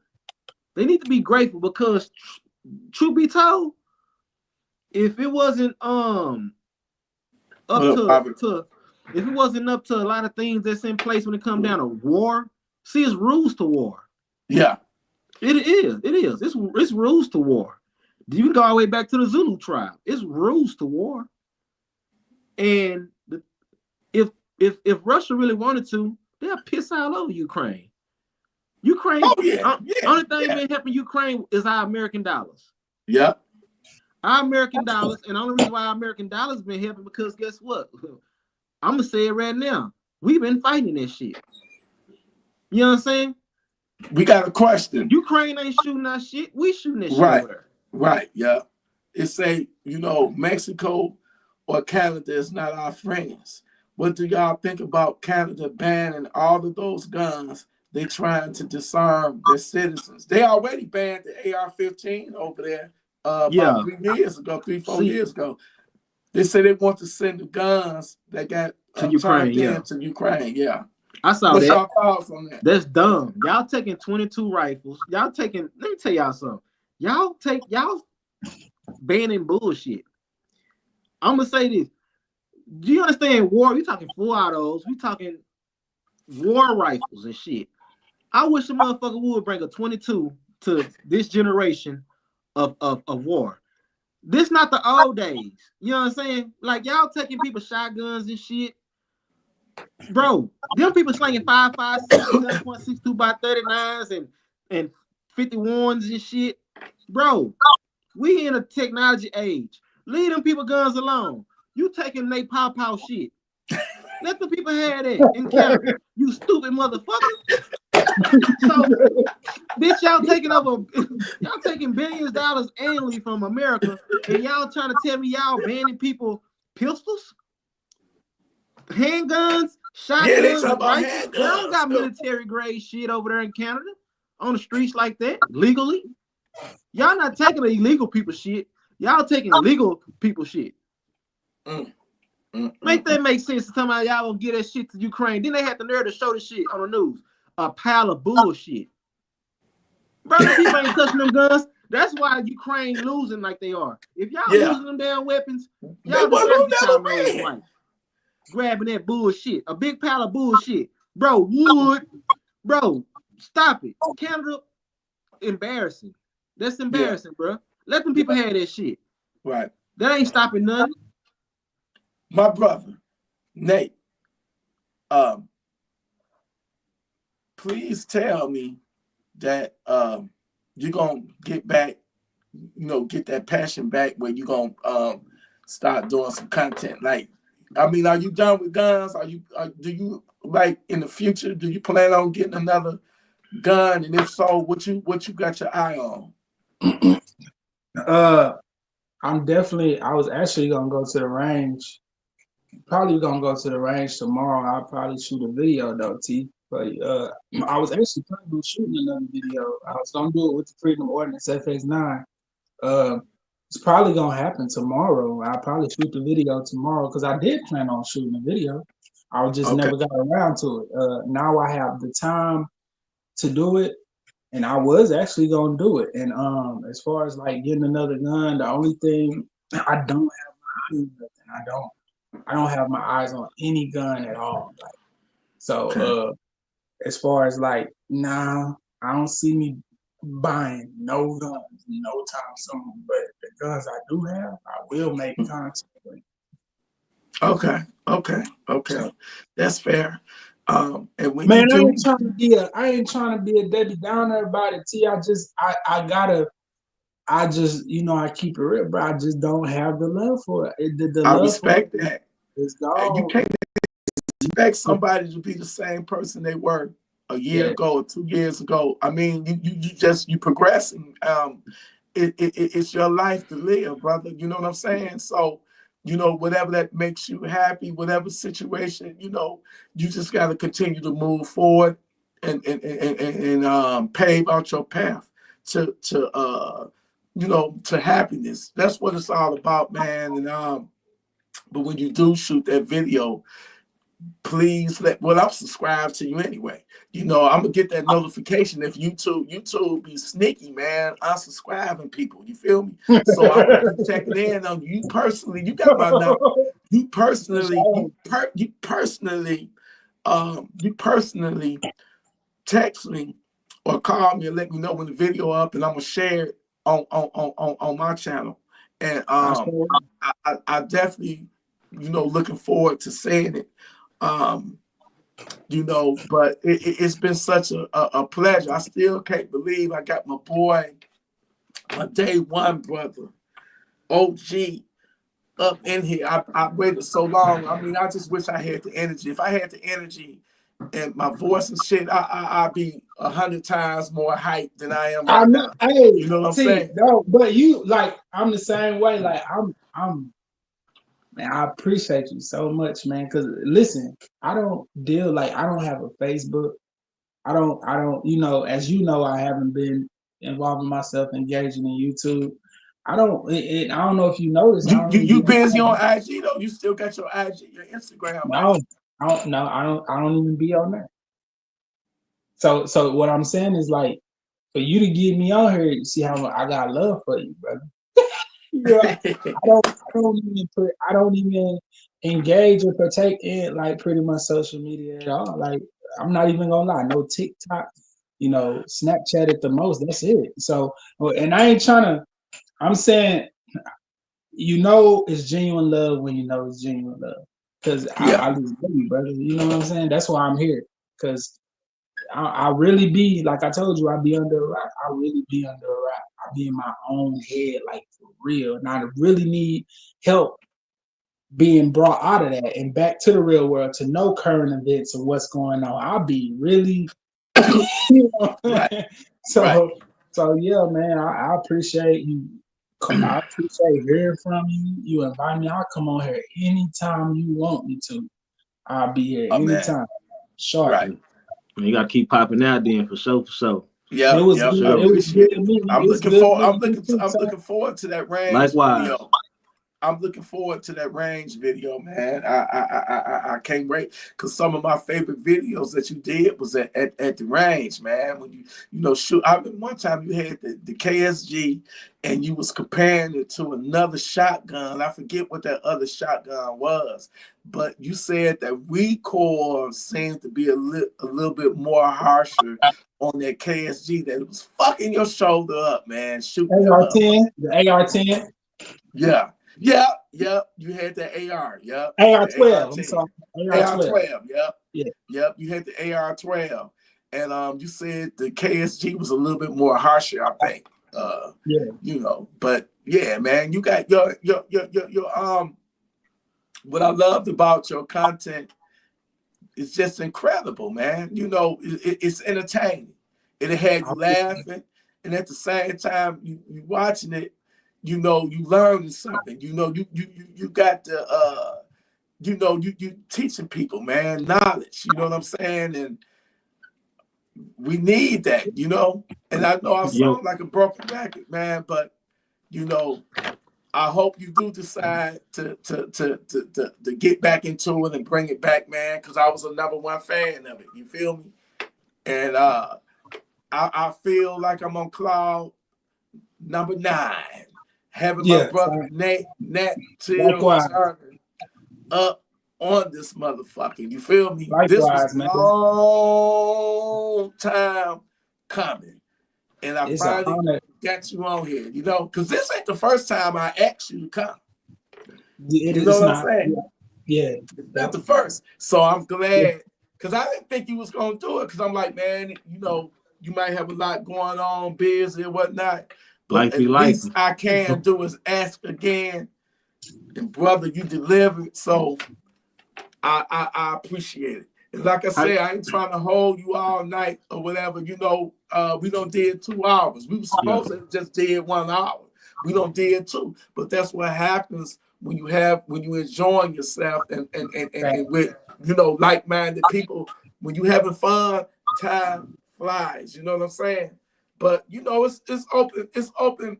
You know, anybody in the chat, if y'all got questions or whatever, you know, Go ahead Let's shoot them in the comment section. Yeah, shoot them And in let the me and T, let me make a shout out too. I want to make sure I make a shout out to Clowner Jester. That's my brother. He is doing his thing.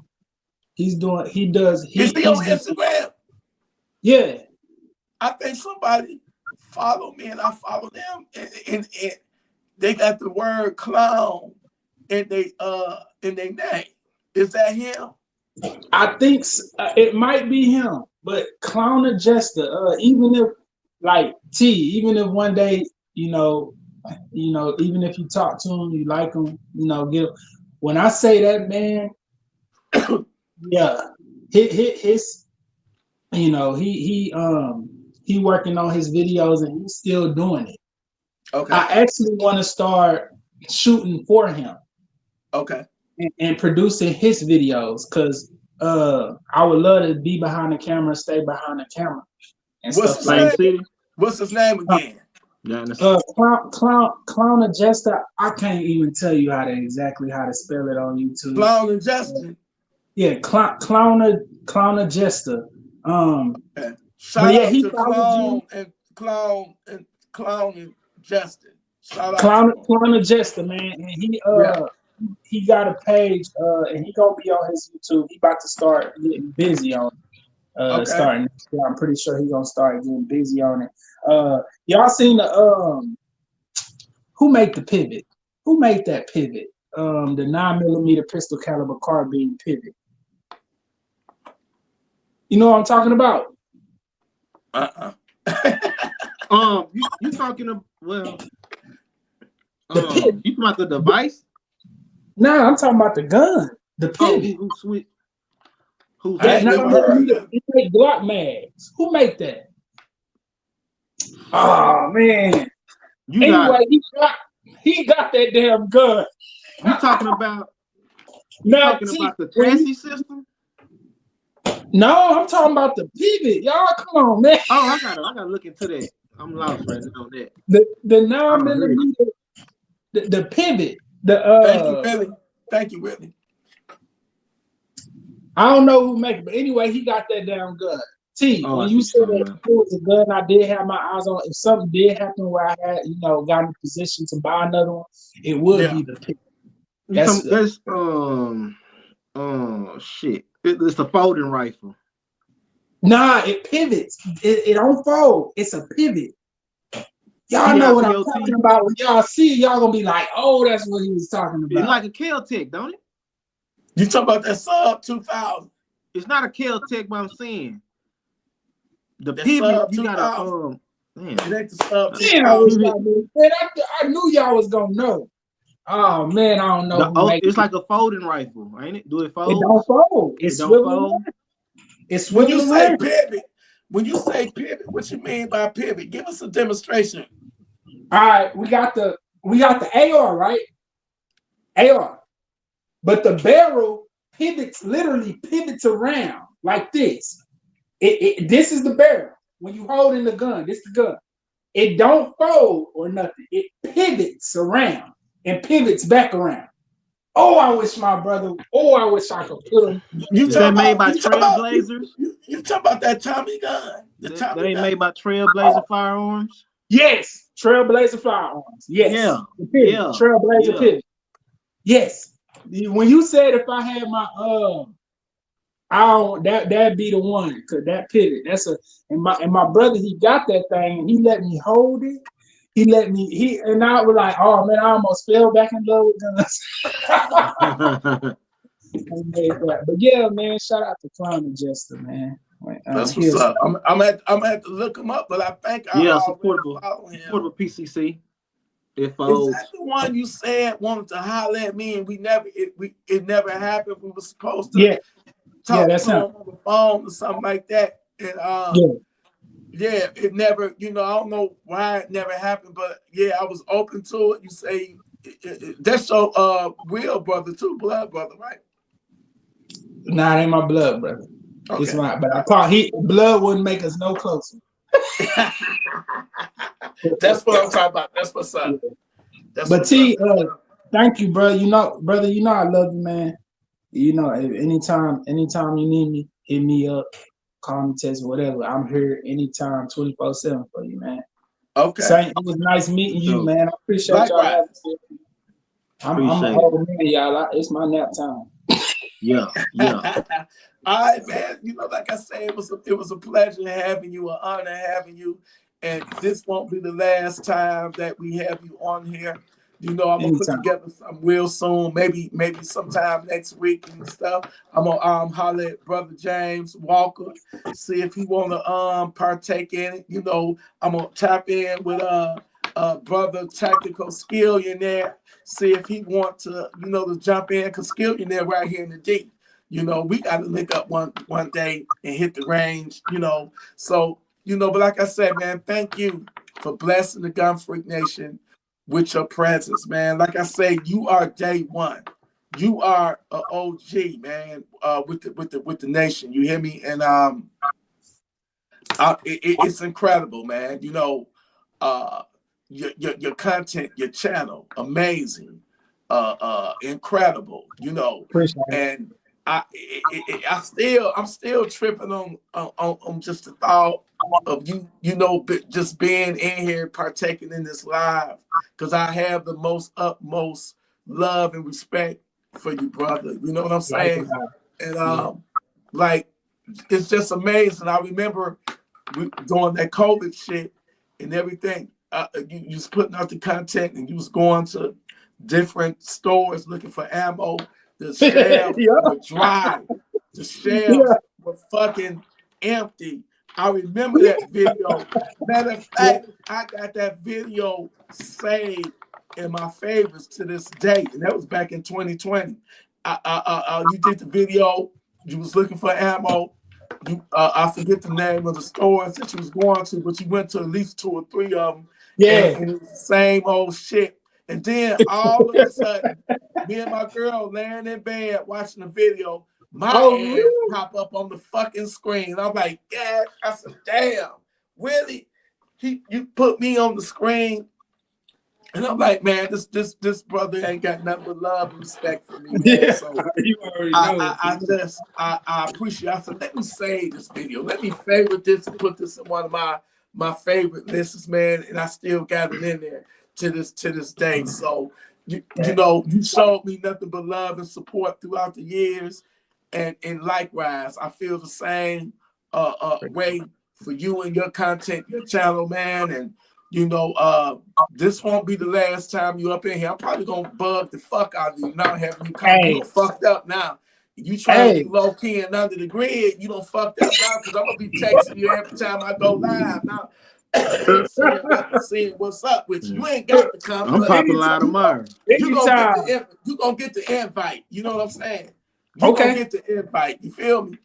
I'm yeah, and I'm very grateful and appreciative that you do, man. So I'm I wish you a blessed night, peaceful, safe, savage-free night, and just they try to send their stinking asses to Funky Town. Much love to you. Straight up Gun Freak Nation, man. Salute, man. It's nice meeting you, Saint, man. Everybody have a good one, man. Appreciate you, T. We holler at you. Appreciate you too, brother. Yeah, much love. Yeah. Man, I enjoyed it. Saint, any last words or any questions, anybody have?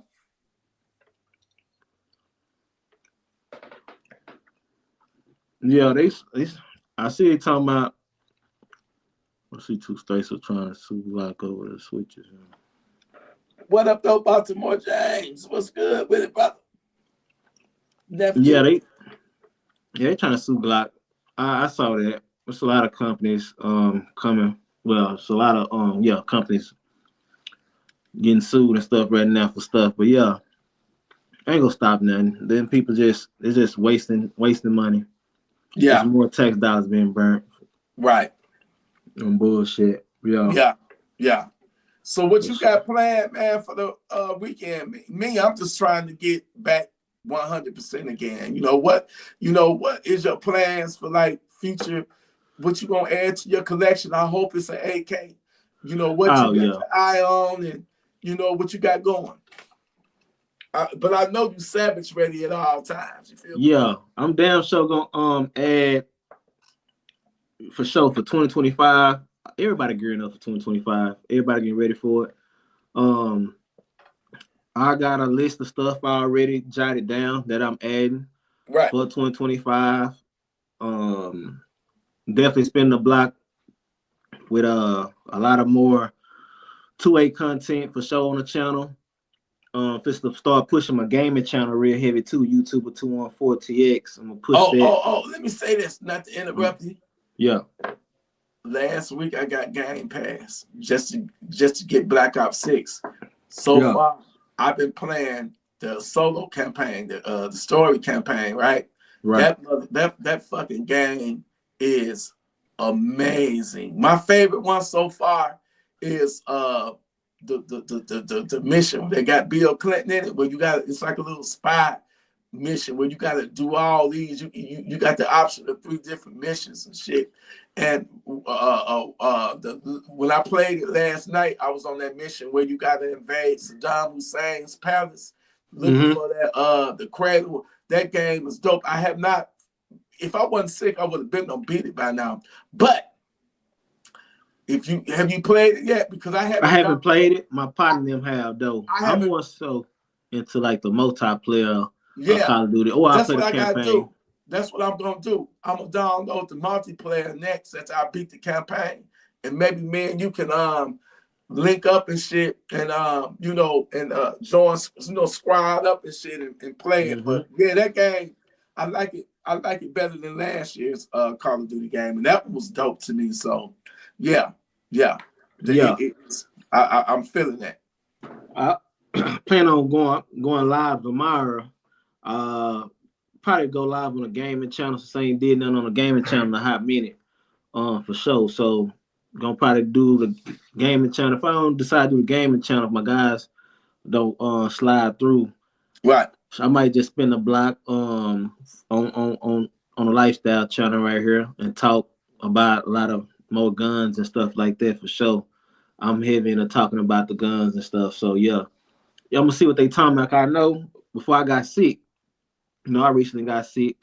I was gonna go live on a gaming channel. I'm really about to push that, getting ready for GTA 6 and all that.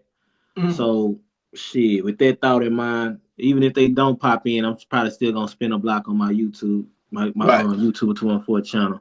But as far as the collection, I'm adding stuff to it. Definitely just to be bringing more ARs and stuff to the game and stuff too. Now the K, snatching that for 2025. I got probably like 8 or 10 things I already wrote down that I got to bring to the channel for sure. So I know I be getting people getting at me. They want me to talk a lot about the 338 ARC. I gotta do another 338 ARC video. Ammunition. For sure. So that's gonna probably be my next actual video for this channel. It's to spin a block again on 338 ARC. And just getting everybody ready for 6mm ARC. All that stuff there, 2025 gonna really kick off. So I think the year 2025 gonna be extremely interesting when it comes down to 2A. We're still trying to push suppressors. Yeah, I'm definitely grabbing me another AR. Yeah, got to AR, add an AR-10, all that stuff, man. I'm feeling geared to go crazy for sure. When talking, that's definitely in the works, man. So, and I say about good 2-3 weeks in, I'm about to bring another firearm to the channel for sure. By at least 2 of them for sure. So that's already in place. Got to, fam. I'm definitely about to spin a block on that. And then we're just gonna go in, you know what I'm saying? Gunfreaknation style. You dig? That way, but that's what I got going on, man. Just gonna get heavy on the guns and gaming for sure. Hey, give me some tips on getting that steak nice and tender, because I always heard that if you want a delicious, juicy, tender steak, you cannot overcook that mug. You know what I'm saying? Yeah. Like I saw a cooking channel where they had the steak, they got it in the skillet, and they picked the steak up with the fork and was cooking, basically searing the sides of the steak. They said you sear it, and then you lay it flat but you sear the edges of it. Is what I'm trying to say. You sear it around the edges to trap them flavors in there, and you cannot overcook it, man. What is your tips on that? Let's get, let's switch it up a little bit, man. Cause I say steak we made, it just look. It's a lifestyle. It looked so delicious. What kind of come steak down was that food, that, man? The steak. Steak. What steak? What kind of steak was it? That was a New York strip. I did a T-bone. Okay. I think the first one, but this one was a New York strip. I like like you say, sear the edges and stuff like that. But it depends, man, how hungry I am. If I'm hungry, I'm gonna whip it on up and knock it out. But if I'm like, okay, I got my mind set on this, I'm gonna have a nice little steak dinner, I'm gonna go hit it with my seasons I like to put on there. And then I'm gonna let it sit overnight. You know what I'm saying? Okay, I'm gonna come back the next day. Let it marinate. That's the best way to do it. Let it marinate, man, because it'll sit in that meat. Everything will just bind also well. So when it's time to cook it, it's gonna cook a little different too. You don't have to worry about the seasons falling all out real fast. It's just gonna do its thing. Even though that's falling out, the flavor gonna be in that meat by marinating and stuff like that. Everything cooking together. But that one thing I noticed though with the steaks, you want it to be room temperature. You want to season that thing real good, sit your meat out, and let it get room temperature. Oh, see, I did not know that. You have that'd be a trick. So why is it that you want to set it out for room temperature before you drop it in that hot skillet? You let it get room temperature, but it cooks better, and it's just gonna add to the flavor and stuff like that too when you let it get like that. I mean, season it overnight, letting it marinate, letting it get room temperature and stuff like that to cook a certain way and home in that flavor that you want. What's your favorite seasonings for a steak? What's my what? Your favorite seasoning? Shoot, I like the rub. I like the Montreal rub, the Chicago. I like the Chicago style seasoning. This stuff you can get at Walmart, Sam's, or whatever, Kroger's. Right. You can go get you some Montreal steak season, some mesquite, smoky mesquite. Oh, I love smoky mesquite. That's one of my favorites for sure. Get that smoky mesquite seasoning. Right. And that Chicago style of food. Yeah. See, I've never heard of the Chicago style season. Yeah. I've never heard it. I'm gonna have to look that up. That's the one you see on a channel, on a thumbnail. That's the one you see all them flakes and stuff on there. The little the shit like crushed up peanuts or whatever. That's what that is. Chicago style. The seasons on there. Okay. But then the smoky mesquite, they're gonna have this reddish powder, like chili powder look to it. It's the smoky mesquite. Okay. That smoky mesquite, that's my favorite. You know what my favorite is? Famous Dave's burger and steak seasoning. That motherfucker worked magic on hamburgers and steaks. And then my other one is when I want to do some Cajun like shit spicy. Slap Your Mama. Slap Your Mama is very delicious. Mm-hmm. Tony's, Morton. Hey, baby. Hey, baby, can you hear me? What's that sauce? I mean, that seasoning. Morton what? Nature seasoning. Morton Nature seasoning.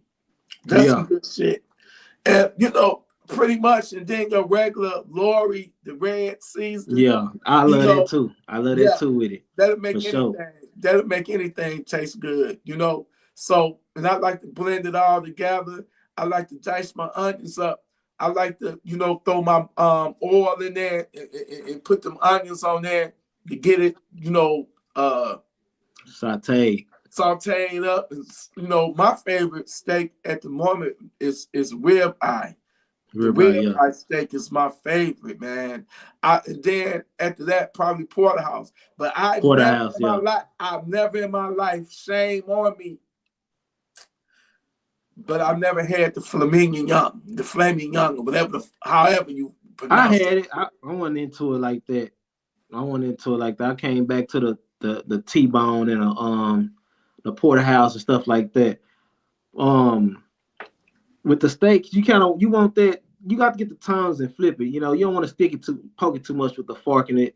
you're just losing flavor, poking it too Oh much, shit! bleeding and Wait a all minute. that. Wait You a want to minute. flip it. See. Now you schooling me on something now, because what I used to do when I prep my steak up, sometimes I leave it in the fridge overnight, but I would put all that seasoning in it, and I would take a fork or a knife sometimes, but mainly a fork, and just stab it, poke it a million times on both sides of it, and because the seasoning, to get that seasoning to seep all in it, inside it, with you know, and then on top of it, stabbing it with the fork, it's gonna tenderize it. Because I put meat tenderizer on my shit too, and it really do work, that meat tenderizer. But I'll stab it and jab it, you know, get it out, you know, and then I'll put the seasoning on it, and then once the seasoning on it, I'll take the fork and put like 200, you know, poke it, stab it like 200 times, flip it over, do it like that. And I'm not gonna lie, Saint,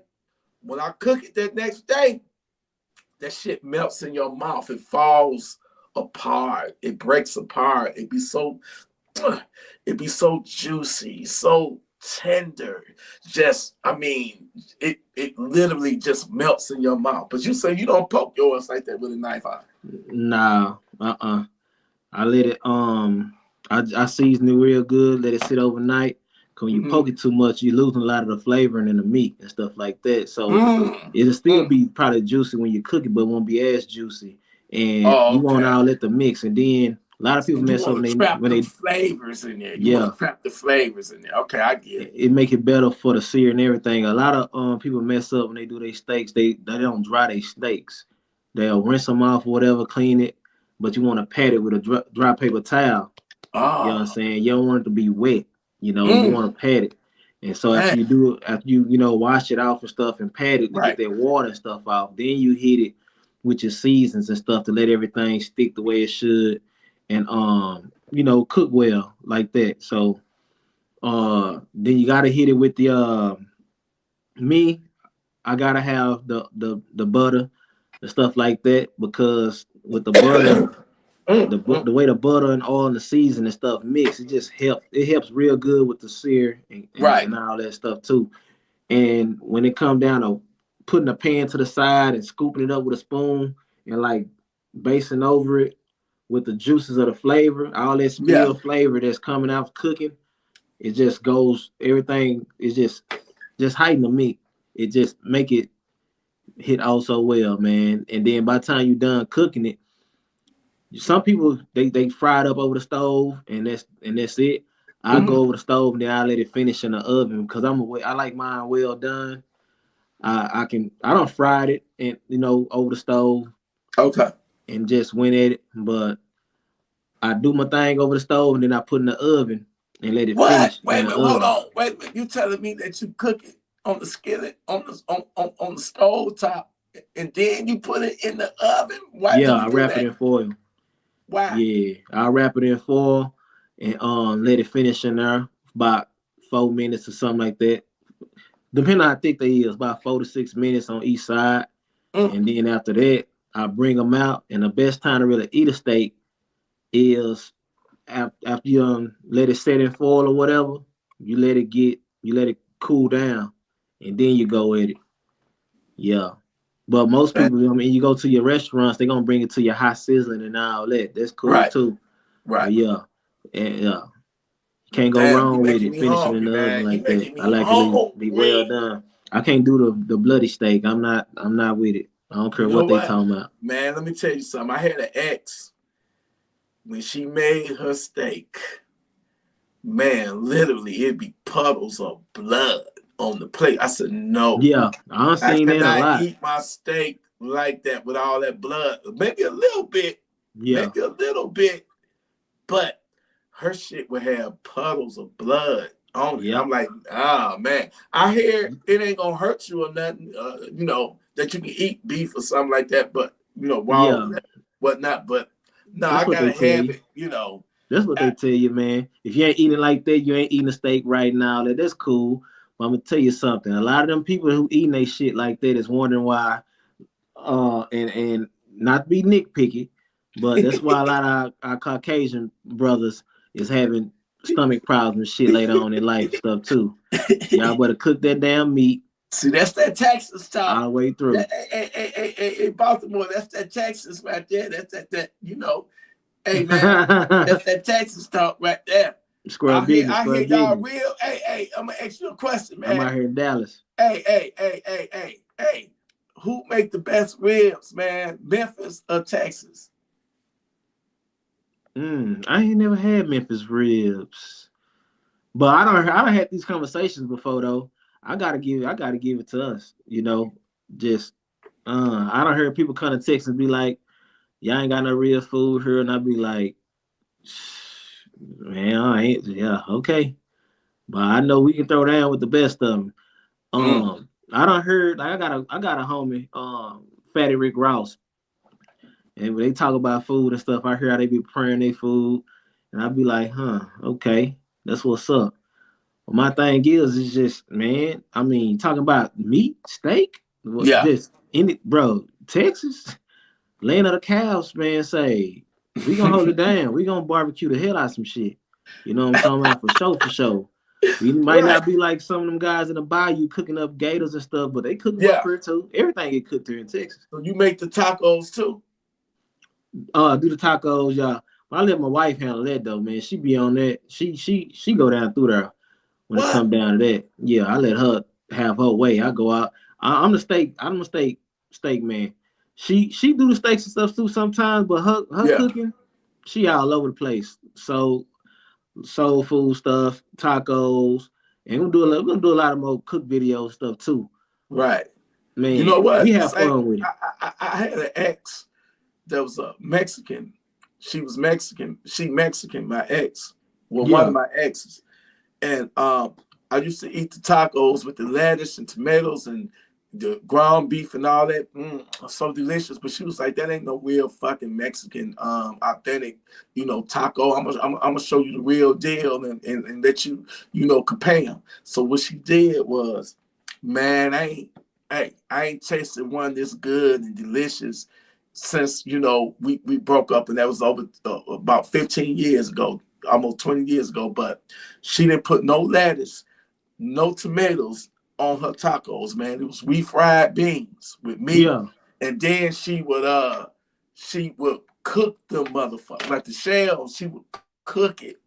And man, talking about so juicy, so delicious, man. Like I never tasted tacos like that. It made me want to go find an authentic Mexican restaurant and get it. It was so delicious, man. I'm telling you. Them tacos hit different when you cook the shells and stuff like that, not overcooking it. Yeah, it do add another flavor. Look, then I had another.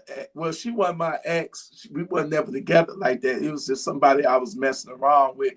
I met this. She was a Prince fan. That's the year Prince had passed away, and me and my woman, we was on the rocks and stuff and separated and shit. So I got to know her, and she was from New Jersey. She's Italian. Matter of fact, she was half Italian and half German. But she drove. I'm in Detroit. She drove all the way from New Jersey to come cook for me. And I know y'all gonna be like, T, you a crazy motherfucker. She could have been crazy. She could have been like the woman in that Stephen King movie, Misery. She could have came and, and unalive. Fuck all that. She came up here, and I'm being respectful because I'm in the relationship with the one that I was on the break. But I'm saying that, the pizza, the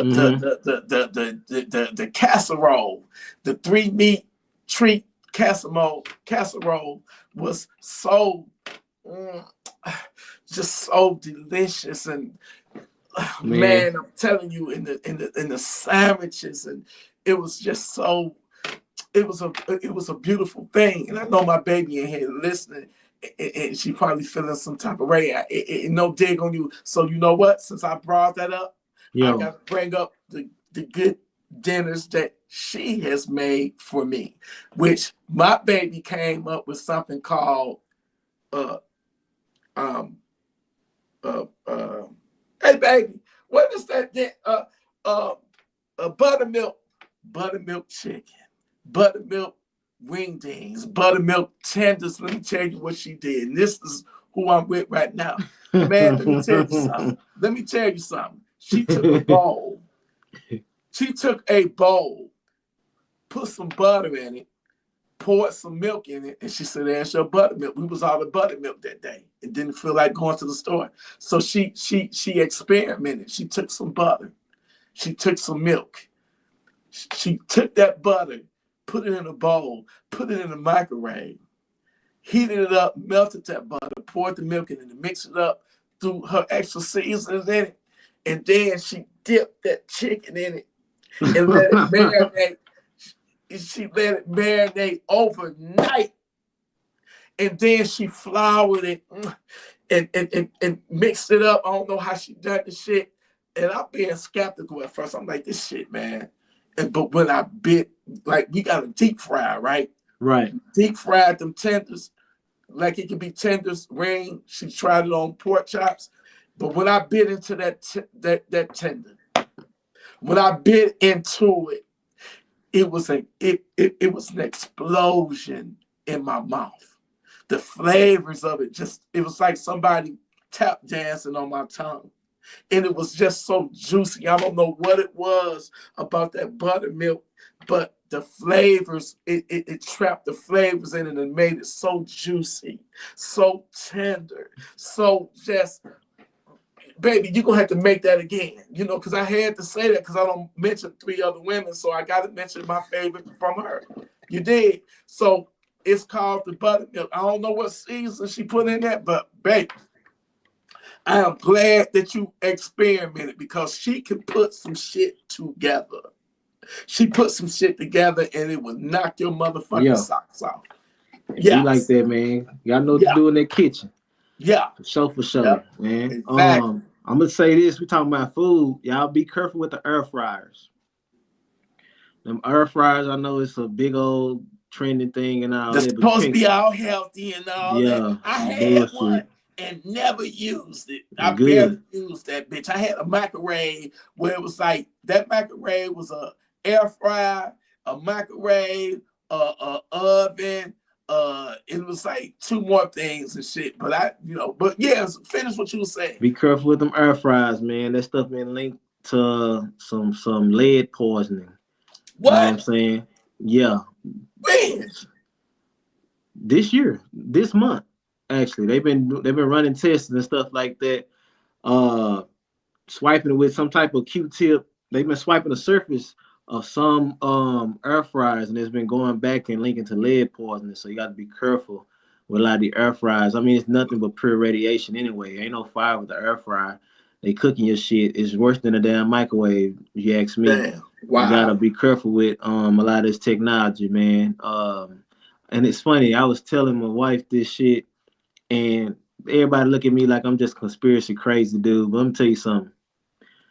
Same time I told her the same thing I'm telling y'all. I was sitting in this room watching TV, a YouTube video, and an ad came on.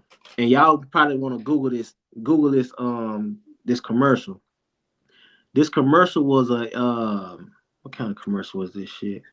I know it had 2 kids on there.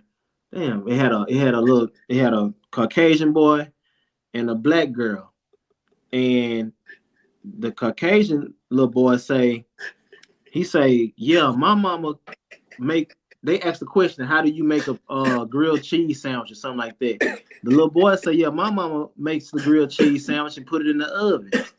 Then they had the little black girl say, yeah, really? My mama make the grilled cheese sandwich and she put in the air fryer. I told my wife, I say, man, that air fryer shit is not what that is. Cook the way you've been cooking. But I say it's kind of funny that a lot of our people have been sliding towards this air fryer shit. And that video popped up and I told her, come here. She missed it, but I ran it by. I said, I just got to tell you about this. It's an agenda, bro. It's not about you being healthy, eating right. It's about how can I promote something to make money off your ass before you get yourself up out of here faster than what I actually want you to. That whole air fry shit. Remember they telling us about the microwave. Don't eat too much microwave food. It's not good for you. It's not good for you. Right. You give us an air fryer. Now they testing it, and some of that stuff come back leading to lead poisoning. Be careful with this stuff, y'all. Damn. Technology is a blessing and a curse. Right. Everything ain't all good. Wow. For sure. I told my mom about her air fry. Oh, bro, I don't cook everything in an air fry. You know, some people you just can't tell nothing to. Hey, I don't cook everything in an air fry. You know, some people messing up trying to cook everything in an air fry. Damn, you can't cook everything in an air fry. You're right. You can't cook everything in an air fry. You can't even give me an air fryer. I kick that bitch across the street. I made some wing dings in the air fryer, and it was crazy because it looked like, you know, for about it take maybe about 14 minutes, and when I took it out, that shit like it was fried, like I deep fried it in my deep fryer. That's how good it looked. It looked delicious, but the reason why I didn't use it because I can cook some chicken in my regular deep fryer with the canola oil, and it'd be done in maybe about 10 minutes. But matter of fact, it used to take about 22 minutes in the air fryer. So I'm like, fuck it. I'd rather have something done in about 10 minutes in my deep fryer than waiting twice that for the air fryer. So I never really used it like that. But I'm glad that you let us know that the shit can be potentially leading to lead poisoning for sure. Yeah. And then a lot of the shit, like certain type of meats, it don't cook all the way through. So you gotta be cautious on everything that you put in that air fryer. I'm not eating nothing out of that motherfucker. But I don't care if it's a fry. I don't want nothing out of it. For real. Wow. Yeah. For sure. He say my mother would make a pan of corn, fried cornbread that was so delicious. It was an old school recipe, and I can't duplicate it to save my life. It'd be like that, man. Yeah. It'd be like that, man. For sure. You know what? For Christmas coming up, my girl, my woman, she gonna, for the first time in her life, and I ain't never made it either. She gonna make because I was telling her about my dad's sweet potato pie. My dad made some of the most delicious, amazing sweet potato pies. I used to watch him. I got him on home video a couple of times, but I don't remember capturing on video all of the seasons that he would put in there. All I know is he'd get the sweet potatoes, peel them, mash them up, and then he put like some milk or something in it and some cinnamon and some shit like that. Then pour the motherfucker in the pan, and the waloo bamboo, that shit be delicious. And the only pie that come even remotely close to my daddy's sweet potato pie is the Petty LaBelle pie at Walmart. That Petty LaBelle sweet potato pie. But my dad's sweet potato pies wasn't as sweet. It wasn't as sweet as Petty LaBelle pies. It was like, it wasn't bitter. It wasn't too sweet. It was just perfect, man. And it was, oh my God, his sweet potato pie. Then he used to make his own homemade cakes from scratch. And he'd make that caramel or caramel. He would make his own icing for the cake. He'd whip that shit up in the skillet, put some flour or whatever the fuck he put in there, and whip that shit up, and then pour it on that cake. God damn. That motherfucker. I love food. I love food, dog. Man, that motherfucker was, man, I miss my daddy. I miss him because it was just so good. But next week or whatever, whenever Christmas, she gonna make sweet potato pie. And I said, you know what, I'm gonna watch you. The thing of it is, when you mixing it up, you dip your little spoon in there, taste it, make sure that everything is A1. Because if the mix is good, then the motherfucking, the pie gonna be good. That's the way I see it. If that mix is nasty, that motherfucking pie gonna be nasty. You know what I'm saying? So you gotta make sure that I keep telling her, we gonna sample it before we pour it into the pie pan. It's gotta be right. And I need to go get my brother's VCR and put that tape in with my daddy making it, because that was his favorite thing. My mama, she was in charge of the turkey, the ham. I remember every holiday, man, they would wake up, because I've been a night owl all my life. Yeah. And they would wake up like 4:30 in the morning. They would wake up, they'd be up at 4 in the morning, prepping it up, getting the turkey, getting the ham. Daddy would be, making the pies and the cakes and shit, man. What I would not do to go back to them days when I had both of my parents, when everybody at the time was still alive. I call it the golden years. When you got, if all your loved ones is right here on this earth right now with you in the land of the living, those are your golden years, because unfortunately they don't last too long, and that's the thing about life, man. We was all born to die every day.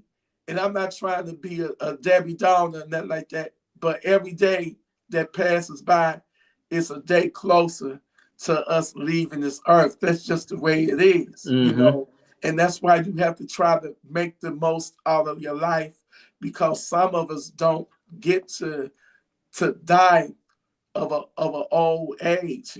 Some of us get unalive by these savages, or we might, like my nephew, he made a bad decision that fateful October night. It's natural when you got some savages that your so-called friend invite to your sister's party, and you get into it with them, and you tell them to leave, and they refuse to leave. It's a natural instinct to like, when they ain't leaving. I get it. You pull your gun and not point it at them, but just to show them I'm not the one to fuck with. But see, he made a tactical mistake. You don't never do that shit with more than one person. If you beefing with more than one person, let me say this: you might be having words with one person, right?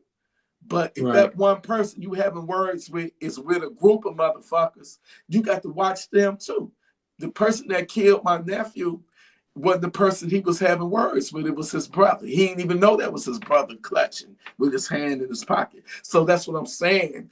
You have to know how to move when you in this life, man. It's a great responsibility when you have your license to carry, or when you carrying your gun, because some of y'all states are so good, y'all ain't even gotta have a license. Y'all can just conceal carry, right? So you got to know how to move, and he didn't move the right way. Number two, they didn't have security there. His sister, my niece, fucked that up. It was her event. So why didn't you have security searching motherfuckers? I don't give a fuck whether it's family or not. I'll throw an event together. You gonna get searched for rappers before you come in that motherfucker. So it is what it is, man. So what I'm saying is, appreciate the people that you love and love you, because even though you living in your golden years, it ain't gonna always happen. Life is gonna happen. We was all born here to die. That's why I'm at the point right now. I'm done with all of the party, and I ain't never been no party type nigga in the first place. Me neither. I stay in my motherfucking lane, and I stay out the way. But if you want to get in my way, I'm a walk away. But if you refuse to let me walk away, then that leaves me with no further recourse. But I'm gonna tell you this: if I got to pull it, I'm gonna use it. Because if I do pull it and I don't use it, then that person got the right to put me down, and he's not gonna go to jail. So I'm gonna say this: if my nephew pulled his gun and he didn't use it, then he didn't have to use it. So therefore, if he didn't have to use it, he shouldn't have never pulled it, right? Right. Am I right? So if my nephew would have pulled it and shot them niggas, then guess what? Who would have been in jail? My nephew would have been in jail, because he was the aggressor. He pulled a gun and he shot, so he would be in prison. My nephew set himself up. They baited him. They baited him, and he set himself up, and he didn't see that shit coming. And when that first bullet hit him, it was too late. It was too late. He couldn't take it back. And that's why I try to stand on this shit, getting the word out that if you are in a situation, this shit allegedly started because my nephew was pouring drinks and one of them had their girlfriend or something with him, bitch. And he poured his drink too close to her and they confronted him. But instead of him saying, my bad, I apologize, he said, if you don't like it, you can leave. Get the hell out. I air this bitch out. That's allegedly what happened. So he's dead. This regular ass place that they had this birthday event is still there. The person that did it to him, that murdered him, no jail time. Classic self-defense. So what the fuck did you die for? What the fuck was so, how the fuck did something spiral out of control to the point to where you felt the need to pull your gun? I would have rather for him to be like, my bad, man, have a drink on me or fucking leave. Mm-hmm. Now I had to go for the first time on November 24th for my dad's birthday to go stand over his grave. And he there at 32 years old, man. I'm telling you now, you got to know how to move. You got to know when when that devil come for you, retreat, leave. That don't make you no punk. That don't make you scary. It just makes you the bigger person. You got too much to live for. You got a family. He had 2 daughters. He out there. Ain't no coming back from that shit. You know what I'm saying? Yeah. And I'm going to tell you something. I don't have a lot of death in my family. My sister been gone 24 years from breast cancer. She died December 8th, 2000. She was the first one that ended my golden years. And then after that, my nephew, 20 years old, heart attack or something. Something happened with his heart. He had a bad heart, a blood clot or something. Then, you know, that was in 2006 when he passed. 2007, my dad. You know what I'm saying? My dad passed away. 2007. 2017, my mom. 2018, my oldest brother.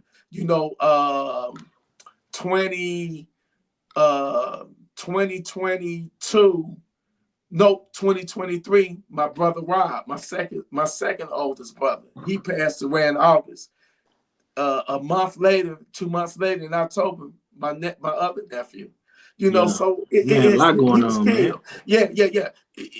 But all of the others' death, at least I knew that they had a sickness.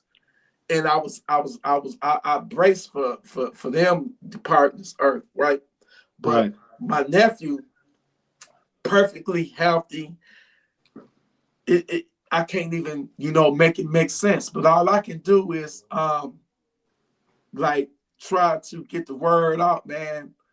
Don't be like how I used to be when I would just pull my gun just to be flexing, acting crazy and shit. Like the day when my dad took that shot, I grabbed my daddy's shotgun. I was messing around with a woman, and the woman had a crazy ass ex that was stalking her and all that shit. And one day we went to my parents' house, and that motherfucker followed us out there. And I'm thinking he had a gun or whatever. And I grabbed the shotgun. I didn't know that my mom had called the police. So I'm in the dining room. I grabbed the shotgun out of their bedroom and had out there to try to confront him. I didn't know, unbeknownst to me, that the police had been called. So at the last second, my daddy grabbed me. He said, "Boy, what the hell you doing?" He wrestled that shotgun away from me. I don't even think the motherfucker was loaded.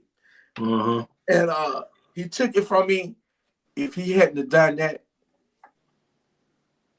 you got your living room, you got the dining room. I was in the dining room when he took it. If I would have just walked a few more feet, I would have been, I would have encountered the police, and they already had their guns out because over the report they said it was guns involved. So my mom had called and said that stalker motherfucker had a gun. Can you imagine bumping into the police and you got a fucking shotgun in your hand? And they already got their guns out. You think they're gonna tell me to put down the gun? Yeah, nah, they're gonna pop in your ass. My father saved my crazy ass life that day. For sure. If he wouldn't have took that shotgun with me and I was headed to the living room, I was headed outside the house. If he wouldn't have took it, I would have ran right into the police, which I always just saw you coming right around the corner with that shotgun looking crazy. They was gonna gun me down. And I wouldn't be here. Yeah, you know, they don't know the situation. Yeah, you know, so God has spared my life. I've been in a lot of dangerous situations and shit, man. You know, reckless shit back in my back in my days, man, when I was in my early 20s and shit, man. Messing around with all kind of women and shit, man. Dealing with, you know, I was just out there, man. At one point, I had sex with like 28 women in a 2-week time span. 28. Some of them might have even tried to set me up. I was just, you know, God is good. That's wild. You know, I'm not really a religious person, but the things that I went through in life, you know, it's so much I want to say. Like that's, you know, I was in a situation, man, where I did a lot of shit that I'm not proud of, you know, but it made me into the man that I am right now. You know what I'm saying? Mm-hmm. You know, I did shit, you know, not nothing violent or nothing like that or whatever. You know, when I went to jail that time, that was because I was a security guard and I didn't have my CPL at the time.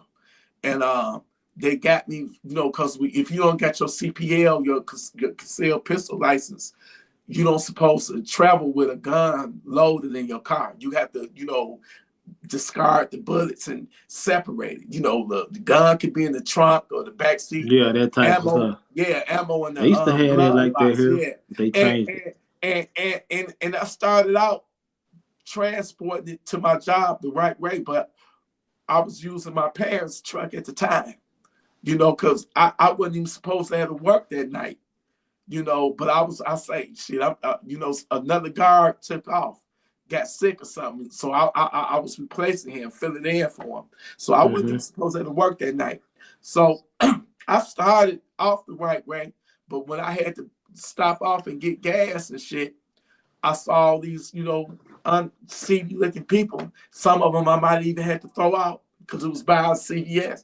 And I was working at the CVS. But they wanted me to go to a different CVS all the way in the burbs. I said, let me load my shit up. Because what if I had to pull on these motherfuckers, you know, because they already looking at me in my uniform. So I loaded my gun. And but didn't nothing happen. So where I fucked up at, I didn't unload it. In my mind, I'm thinking, shit, once I get in the car, I'm gonna be there in 2 minutes. You know, it's a straight shot.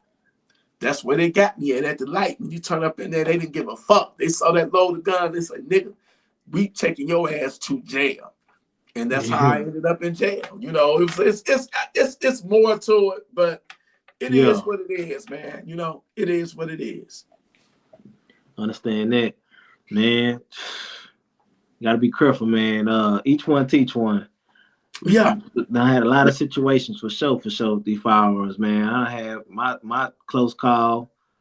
Where was I? Box Springs, somewhere out here in Texas, man. Getting caught with it on me. Loaded and everything, but here in Texas, you can have it. You can have a loaded weapon and all that stuff in your car. It's an extension of your home and stuff here, so they don't too much trip about that type of stuff. But yeah, it's the fact that I got out with it in my hand and stuff like that. But I was fixing my LED lights up on the hood of my car because I didn't know that I was supposed to have got a separate cable, power cable and stuff to keep the lights from flickering.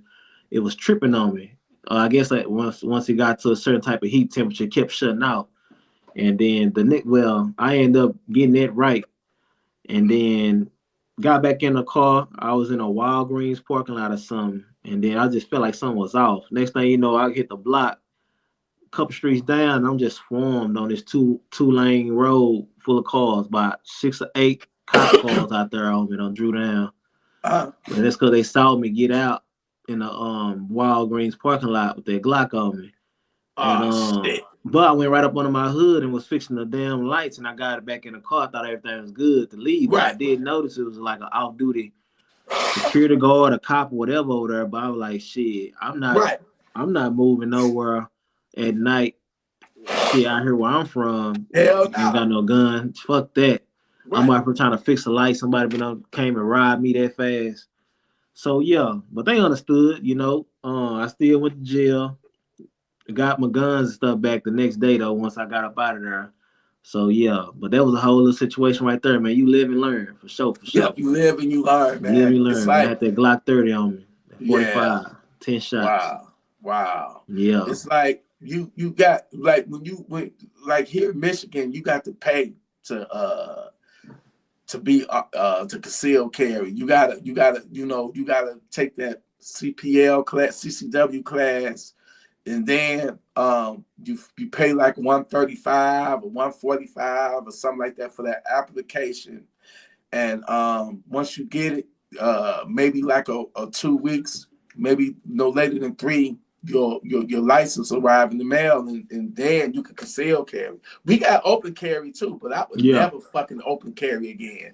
I don't want nobody knowing what I got, because it makes you a target.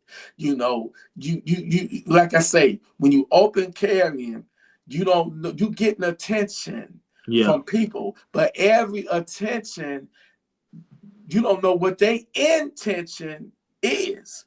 You getting the attention, y'all hear me? You getting attention, but you don't know what everybody's intention is. So of course, if they know that you armed, that's what happened to my nephew. They knew my nephew was armed, but he didn't know that they was armed, man. I don't know what the fuck. And another thing I'm gonna tell you, never drink and have your gun on you, because it's gonna fuck up your thinking process, you know. And don't be one of them type of people that got a temper that little anything can set you off, and you not acting rational. You reacting off of your emotions instead of your intelligence. When you put your emotions over your intelligence, then you fucking yourself. You're gonna end up in a situation where you either, fucked up in the hospital or dead or in jail. You got to know how to humble yourself. You got to know how to move. Every fight is not your fight. As a matter of fact, try to avoid getting involved in a heated conversation or altercation, man, because it ain't gonna go nowhere. You know what I'm saying? You matching this other person's energy and shit, man. And I've seen it time and time and time again. People get caught up in the moment. Well, in the moment will get you unalived.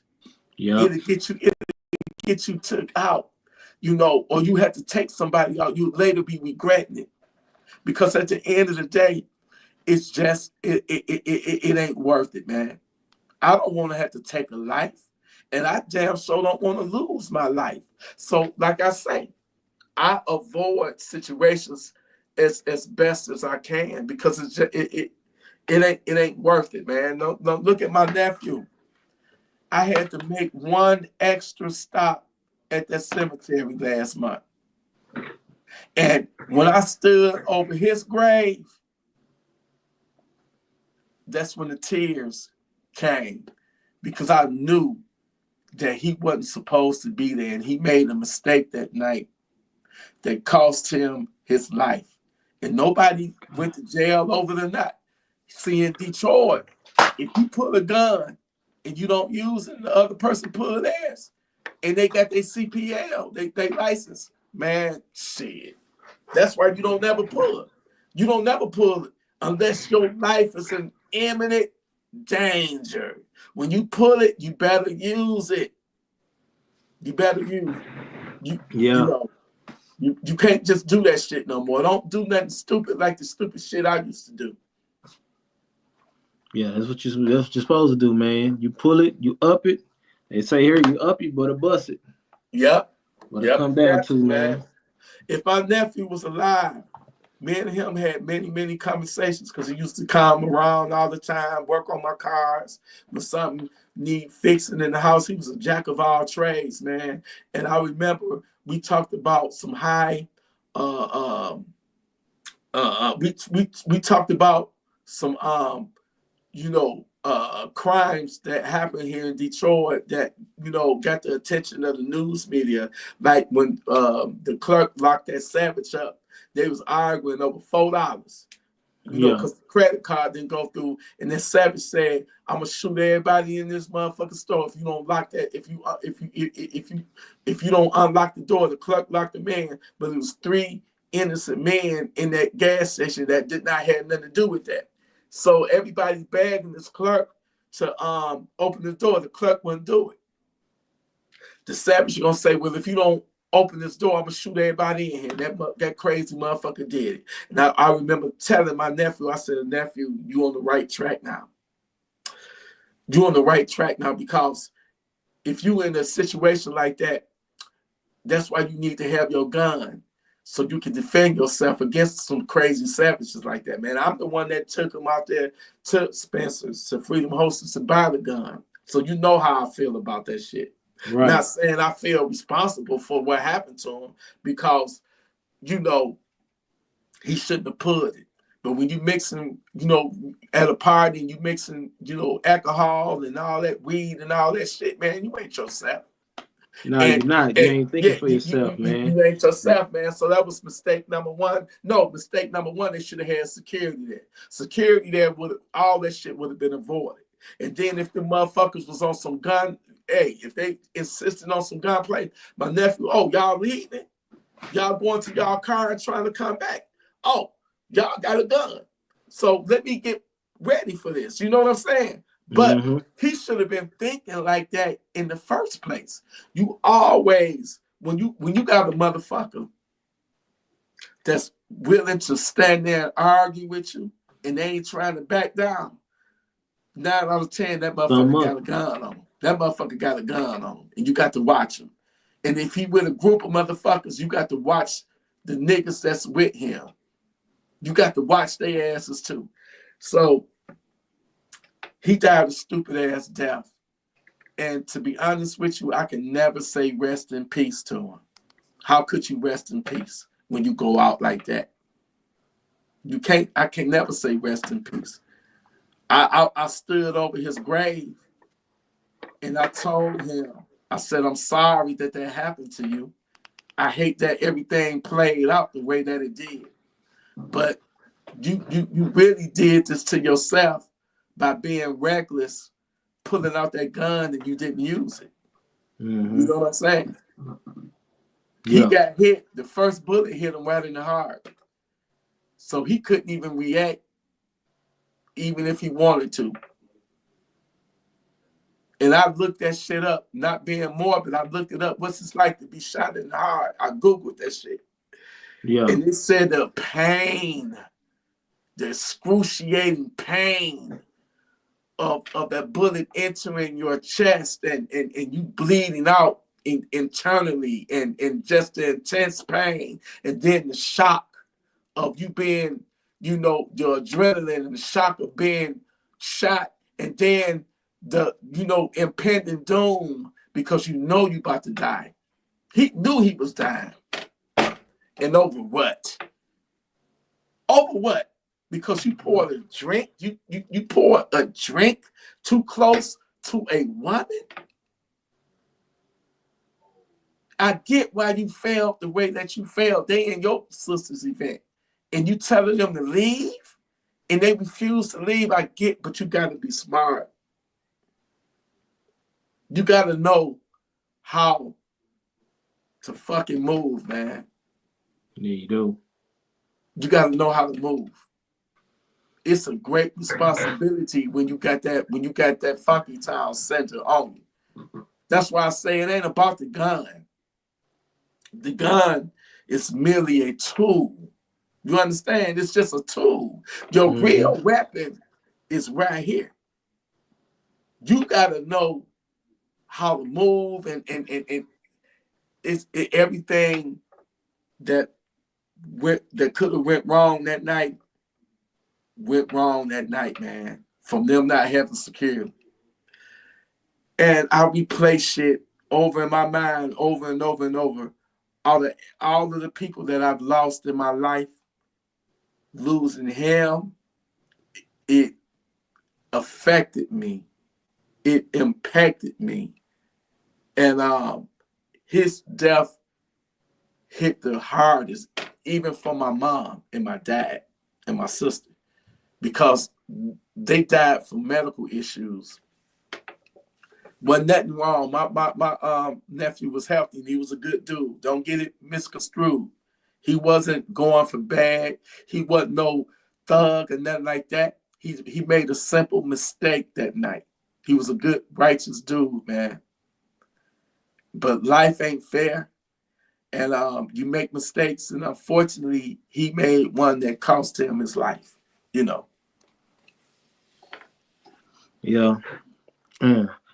Hate that happened to him, man. I wish somebody would have, anybody else could have called the laws or something. Some could have been, but you know, man, alcohol, like you say, man, poor judgment for sure. It's gonna lead to that.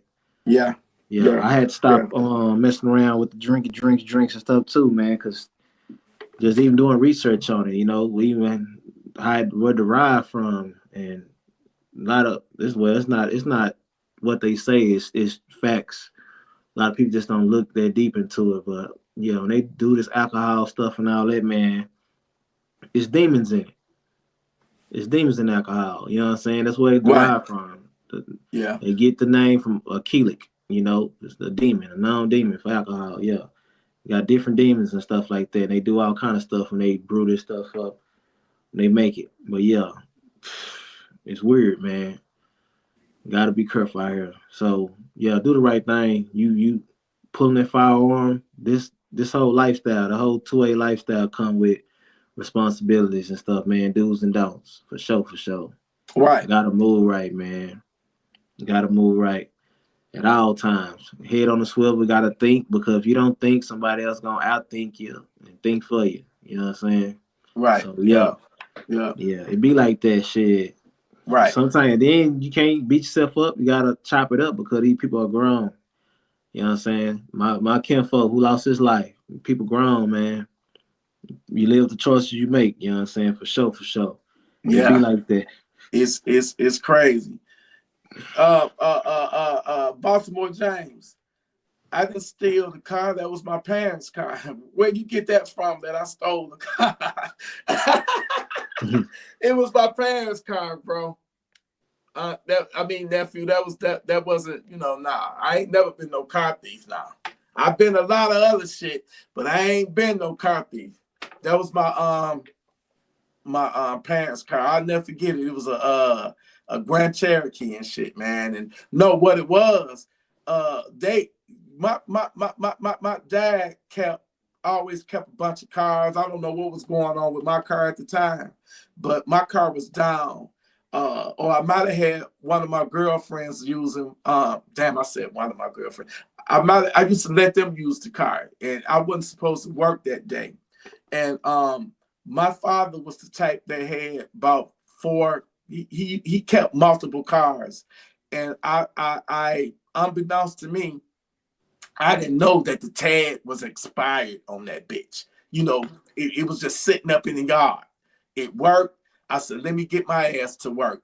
But you know, it's all on me. I drove it. They let me take it to work. They was like, well, them tags is expired. You taking a chance. I'm like, I ain't worried about no police. And my ass hopped in there and they ran that tag, and that was the reason why they pulled me over. But the trouble came when they saw that loaded fucking revolver, that 357 revolver in there, man. You know, I wish it would have just been about the tag, you know. And it dragged out that whole situation. Man, that shit dragged out for about 6 months before they decided to do anything. But Oakland County is all about money. They trying to get you in the system, you know, to get money out of you and shit, you know. So that's how that started. That's one of my uncle's favorite gun at 357 in Smith and West. Yeah. This country, I want to spin on something too before we get up out of here. That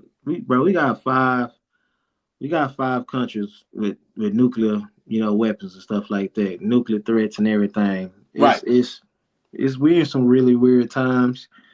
2025, I think the whole 2025 gonna be fireworks. I think it's just gonna be. You think so? You see the shit that's happening over in Syria, how they finally got Assad. I remember that shit back in 2010 when they had the Arab Spring and they was toppling all them governments and shit. They said that the CIA and Israel played a role in that because they bombed the fuck out of them, like strategic locations like air bases and stuff that paved the way for the rebels to overthrow them. And then, you know, Russia got its hands tied in Ukraine.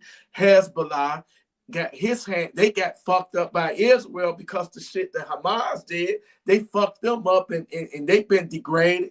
Then Iran, you know, they like shit. So when them rebels was like, shit, we got the opportunity to overthrow their ass now because everybody else is tied up in their own shit. You know what I'm saying? And it worked. They that motherfucker. So them drone sightings we've been getting coming through, they've been hitting some key locations, man. People better keep their head on the swivel. They've been here in Texas looking at the natural gas areas and stuff like that. They've been all over, man. Right. Hitting our coast guards and certain type of they've been taking a lot of imagery. And this stuff is going somewhere. So they trying to line everything up for when stuff pop off, man. Right. It's a lot going on with the drones, nuclear threats, all that. So Trump gonna have his hands full, and a lot of these people putting this stuff in motion think they're gonna be able to keep some things going to try to wreck his little old second term. He aware of that. So a lot of stuff he's still gonna get done his first 2 years. Believe me, real fast and swiftly. Right. I can see that for sure. It's needed, man. I saw that footage of Mayweather getting his ass beat over there in London and shit because they say he was supporting genocide by supporting. I mean, he got his right to support whoever he want to support, though. I actually met Floyd Mayweather. Well, I didn't meet him. I was there. I went back in 2012 or 2011. Floyd Mayweather threw a black party in downtown Detroit. I believe it was at Cobo Hall or either Joe Louis. It was one of them. It was either Cobo Hall or Joe Louis. And it started at 8 o'clock. We made it there like at 9 p.m. The event ended at 2 a.m. Everything in Detroit shut down at 2 a.m. by law. They shut it down at 2 a.m. Only thing that stayed open in Detroit 24/7 is the casinos. We got 3 casinos. Well, Floyd threw a black party. We went there. I did not like it. Man, they was charging people $50 just to sit down. They had couches and shit. You had to pay $50 just to sit down. So I'm like, I ain't about to pay no $50 just to sit down. I already, paid to get in here. I didn't pay. Number one, I didn't pay to see him. My ex did. She got the ticket some kind of way.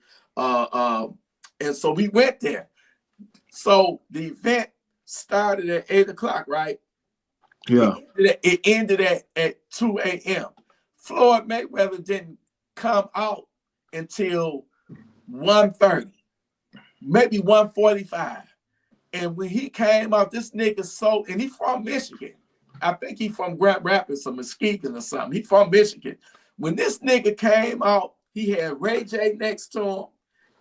Miss Jackson, his ex-girlfriend, you know, when she broke up with Floyd Mayweather, she got with Nelly. But, you know, Nelly, you know, left her and got back with Ashanti. They got, you know, babies and shit now. But anyway, that nigga came out with his bodyguards. Ray J was standing next to him. Miss Jackson was standing next to him. And he didn't say nothing. He didn't even say, what up, Detroit? He was like, I'm going to grace y'all niggas with my presence. And he just stood there like he was some type of king or a god or something. And didn't say shit. He was just like that. The last 15 minutes before they shut it down, he was just, nobody said, he didn't say nothing. He didn't say, what up, though, Detroit, or nothing. I said, you arrogant motherfucker, you.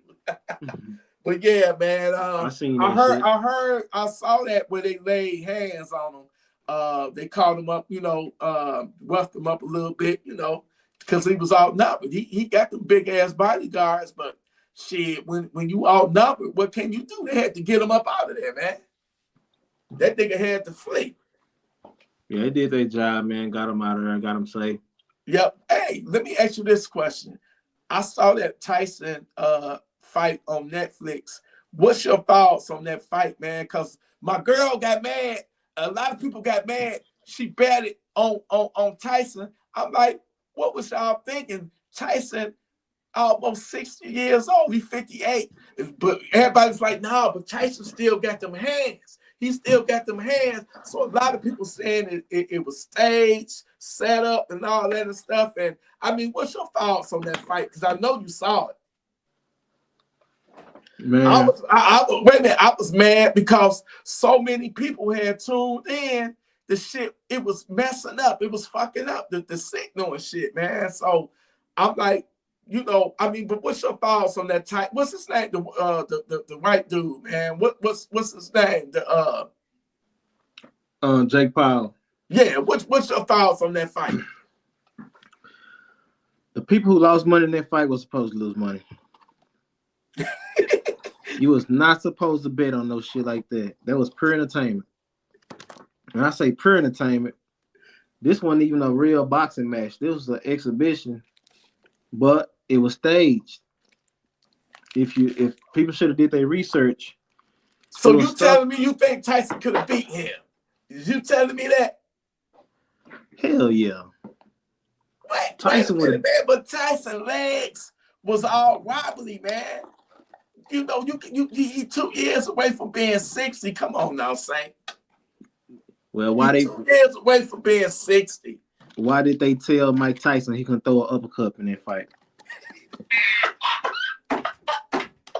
Everybody who watched that fight, go back and watch it. If you know Tyson, you're a fan of Tyson.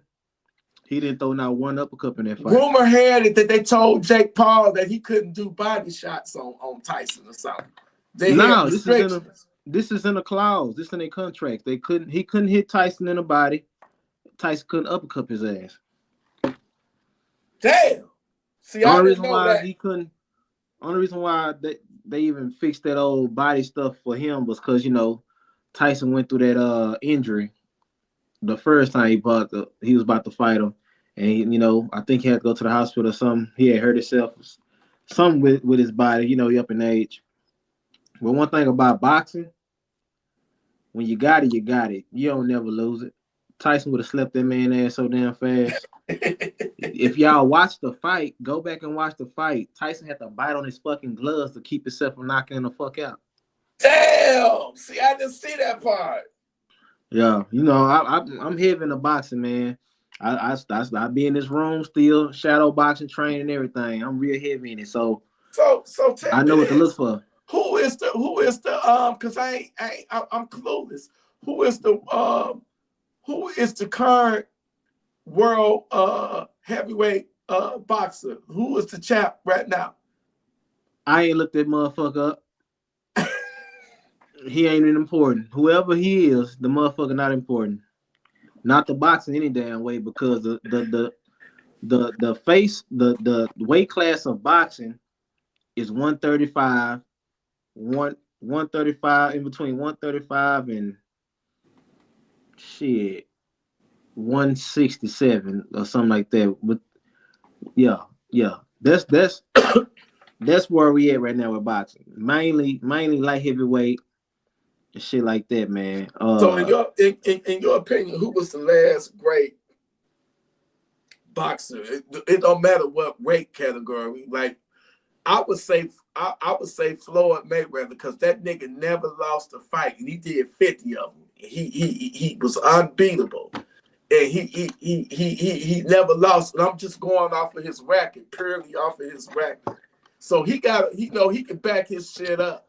A lot of people got offended when he was like, I'm better than Muhammad Ali, I'm better than Tyson. A lot of people ripped and tore him, but Muhammad Ali lost the fight. Tyson lost the fight. Floyd Mayweather never lost a fight. So I guess he can back it up. I mean, what's your opinion on that, and who you think is, the last great all-time boxer? Me personally, I think it's Tyson back in Iron Mike days. You know what I'm saying? But what's your take on that? I say the last will be Roy Jones and B-Hop in them era. Who? Roy Jones and Bernard Hopkins. And what year was this? This here's 2000s, early 2000s. Around there. Yeah. I say that's the last. You trying to say he was better than Mayweather? Hell yeah. Roy Jones, hell yeah. Did Roy he Jones ever fight Mayweather? Roy, them different eras, Floyd came after Roy. And then Roy in his prime, man, a whole nother animal. See, I don't know too much about him. He must not been flamboyant enough. I really don't know who you talking about. I don't even know how the guy looked. Roy Jones, man, say he was in the Matrix. He had that little role in the Matrix. Man, what was that his song? That buy your heads, that I smoke, I drank, I supposed to stop, but I can't. Roy Jones, man, say, yeah, man, Roy Jones, man, Mr. Untouchable. Yeah, he had a hell of an era. Okay. For sure, man. That's James Toney and them, era and everything. When he whooped James Toney and stuff. But if you got to ask me about the last little old hoorah for boxing, that was the last little old wave for boxing. If you ask me, Roy Jones, B-Hop in them era. And then, don't get me wrong, Andre Ward, a bad boy, bad boy too. And we got some bad boys still in boxing. It's just that the whole energy is just nothing. The last little hoorah we had was Roy Jones and B-Hop. Baltimore James said this new guy, the current champion. I ain't never heard of him.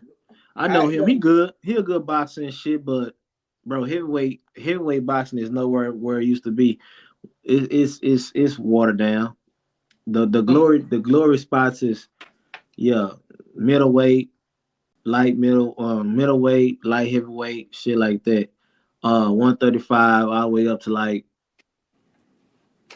175, 177, shit like that.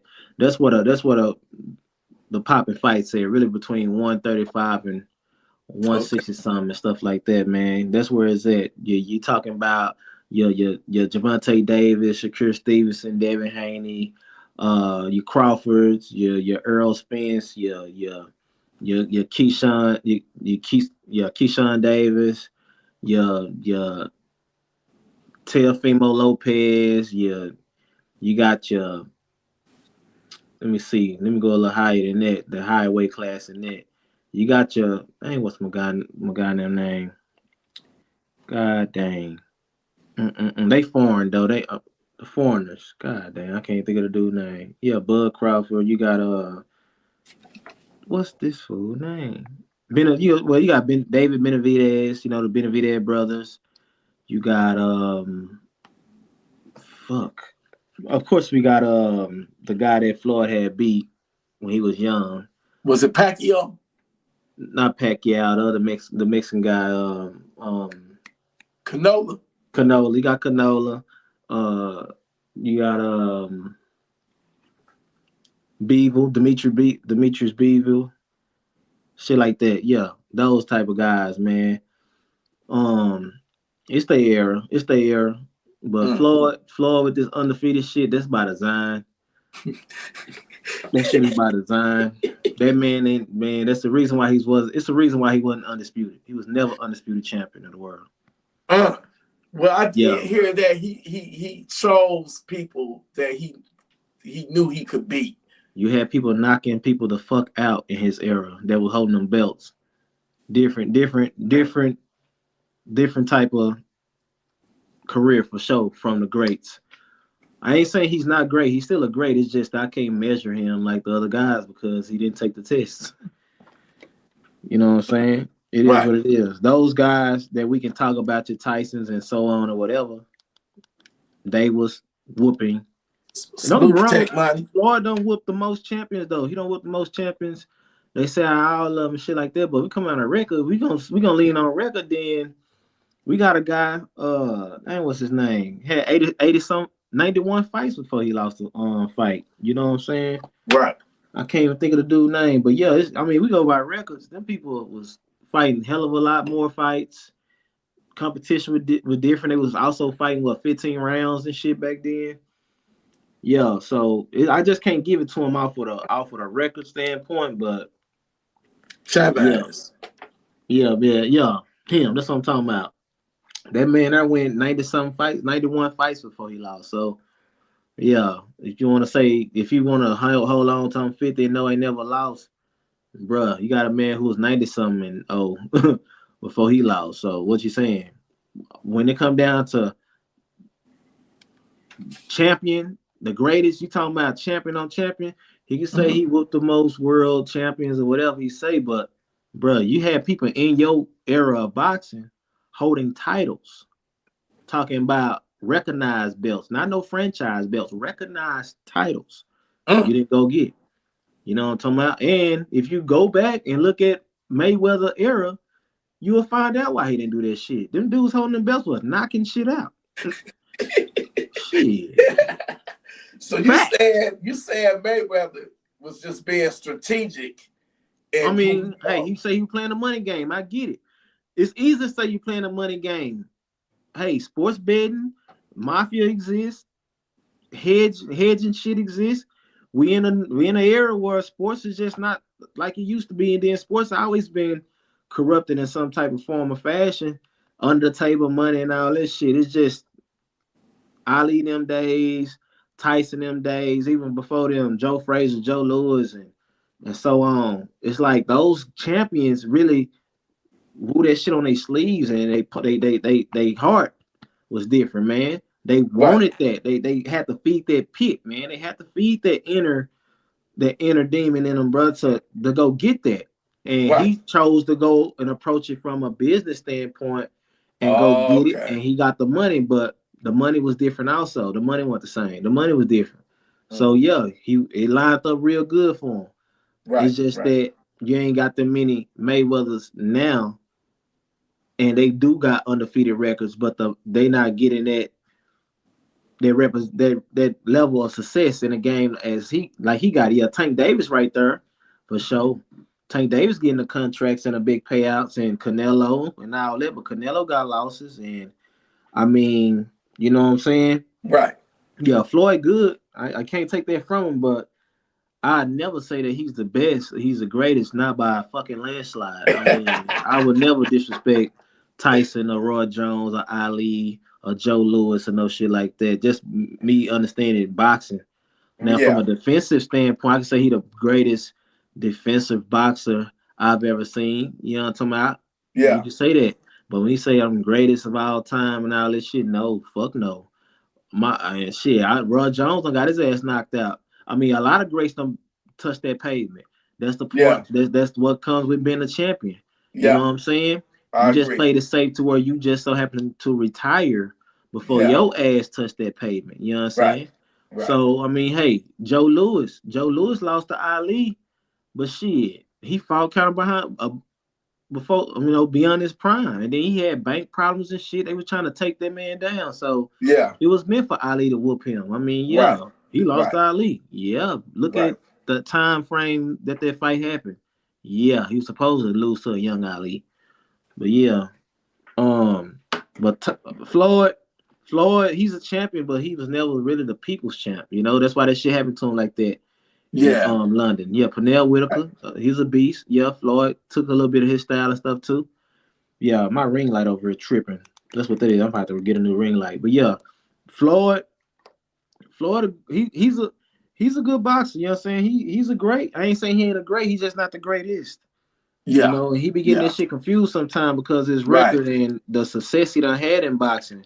Your record and the success you done had in boxing is not what just we gonna hang our hat on for as you being the greatest of all time. Not real boxing fans and shit like that, or people that's just locked in. We gonna grade your ass on the scale of those type of people because you're going for the greatest of all time.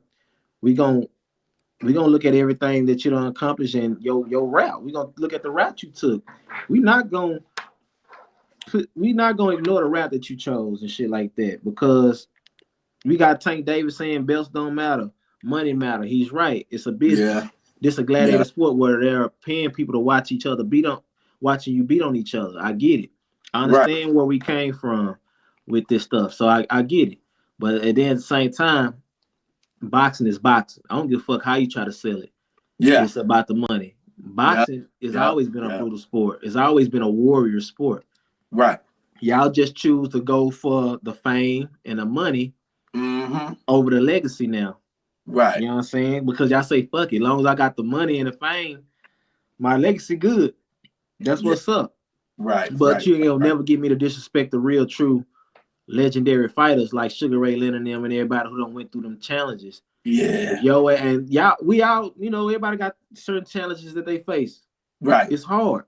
Yeah. But damn it, real is rare. And them dudes went through the gauntlet. They went through the fucking gauntlet. You know what I'm saying? Nah. These dudes done fought Joe Frazier, Ali. You got legendary fights that done took place. Man, now. And the only thing that we can say in the Floyd Mayweather era, I can't even call that Pacquiao and Floyd shit legendary. That shit was old and was past due. And then Pacquiao got sued because his ass was hurt in that fight. Right. You look at his shit. Yeah, we got Miguel Cotto. That was a great show. Yeah, we got him against Canelo, but Canelo was young and wasn't experienced. You got him against what's my other Mexican guy? Oscar. Oscar ass was coming out of retirement, old, washed up. The fuck? Shit. And then you got him against Jab Judah. That was good, but then the chaos that erupted in the ring interrupted the whole match. He whooped Jab Judah ass, and people got choked out, and all kind of crazy shit happened. Low blows, and it is what it is. But we gonna grade it on a right, proper scale when it comes down to being a fan of boxing. He just want us to focus on the money and success he made and the world champions that he went through. I get that, but damn, dog, people was holding recognized title belts. Those are the A-class, A+, top tier fighters. You know what I'm saying? Like right now, Javante talking about retiring for 2025. I get it. Shit get boring. The guys that's in your fucking era, like your Haney's, your Shakur Stevensons and shit like that, they not even keeping the sport exciting anymore. Everybody's sitting back waiting. Let me tell you what boxing is right now. Back then, them gladiator eras, your Roy Jones and beyond and shit like that, those dudes would fight anybody, anytime on no fucks to give. Right. These dudes now, it's all about I ain't gonna fight you until I see a flaw in you. You too good right now. I'm not gonna fight you. Somebody else gotta put a cut on you. Somebody gotta swell you up. Shit. Oh, that nigga was in a car wreck. I'm ready to fight now. Type shit. Right. You know what I'm saying? Your Crawford and Earl Spence shit. Bro, these people playing the game raw. They playing it on some weird shit. We supposed to been got a Devin Haney versus Tank, a Tank versus Shakur Stevenson or whatever. But these dudes playing, oh, you ain't give me enough money. Bro, your ass not even making enough money on your own to say you not giving me enough money. It's watered down. It's like politics. There's a lot of politics in it, bro. And it's hurting the sport of boxing. It's getting to the point where, shit, I'd rather watch females in tight shit versus than the niggas before I watch these boys really duke it out because they not really fighting. Dang. You know what I'm saying? Right now, you got Ryan Garcia cheated, whooped the hell out of Devin Haney, who just beat the hell out of Regis Prograis. And people are mad at Devin Haney for suing and saying he a sole loser. What? It's the weak ass fans that's also hurting the sport of boxing. That man had the right to sue somebody who cheated in the sport of boxing. It's a brutal sport. People get unalive, man. Dang. So you got to blame the politics and the weak ass fans liking it for what it is. They helping keeping the corruption going and keeping it weak and keeping it embarrassing. Because for you to salute somebody because he's entertaining, and he's actually a problem with the sport, right? You're not a real fan. Use a follower and a dick hopper and a weirdo. That's why I called you. You're not a real true boxing fan for you to sit there and hoorah and hooray for somebody that took a fucking drug, an illegal substance in his body to perform a certain way. Yeah, but man, okay, they're still boxing. He still kept getting hit with the same hand. No shit, Sherlock. You talking about the same punch that's not showing any type of wear and tear on fatigue? He's supposedly hit with that same shit. If we in round 4 and 6 and he's still coming at me like it's round 1 and 2, what do you expect? Right. If I'm getting tired and he not. Right. It's gonna hit a lot different. Yeah. But you got to have the knowledge and you got to actually be about that type of shit. A lot of these people don't be knowing about this shit, so they just go with the little trend and shit that's going on. He wrong. He a sucker. He going out sad. No, he's going out like a businessman because at the same time, his O got stripped from him. Right. And that motherfucker over there still kept his O, but he kept his O by cheating. Yeah. He had a lost already because Gervonta Davis put him on his pussy. He didn't want to get back up out the ring. But when he could go and see, people pick and choose. Let that would have been Devin Haney on a drug and would have flushed his ass like that. And he a Muslim, I might add. Ow. You got Ryan Garcia pushing America's Christianity, this and that, talking about he smoked weed, drunk and all that. You know, people, Then he going there perform like that. It looks something totally different from what he looked like when he fought against Gervonta Davis. And then get found out. This ain't speculation. Get found out to have cheated. Damn. Got in trouble. Got, stripped, lost money and everything. Got sued. Got put on suspension. And people sided with it. You don't think our government and everybody look into that and see that everything is graded on a scale? So this is where our society at. They're siding with they siding with the lame shit, liars, fake shit, weirdo shit. Real stand up righteous stuff, we're gonna push that by the wayside. It's no longer a thing anymore. Right, yes, it is. Right. Yeah, that's crazy. But y'all want to make stuff that shouldn't be normal. And the normal stuff y'all want to push towards crazy and weird. Yeah, I agree. How would you would have felt if Joe Louis would have took a controlled substance and went and beat the dog shit out of Muhammad Ali? That would have been crazy. Would have been crazy. Tyson being on some kind of weird, crazy drug and would have beat the brakes out of Holyfield. Talking about bad. Dropped him 3-4 times. How that would have played out in that era. Oh, he had that in this drug, in this system. It's not a steroid, but it behaves like a steroid. It's a performance enhancer drug. Okay. But damn, Holyfield should have still knew to stay away from Tyson uppercuts. You see how stupid that sound? It's boxing. It's hit and don't get hit, but you're gonna get some type of contact. Yeah. Everybody know Ryan got a nice left hook. He got a nice hook. He kept on landing that motherfucker all day on Devin Haney, cracking him with it. But you also had some in your blood to have a little extra behind that. Right. People don't even want to respect the sport of boxing for what it is no more. And that's why the sport of boxing is downfalling like this. Yeah. Take the Tyson Fury versus Deontay Wilder. I tell people all day long, Tyson has some in his gloves. I don't give a fuck what they talking about. I'm telling you. from me being a motherfucker who throw these. Yeah. And know the sport. That man wasn't.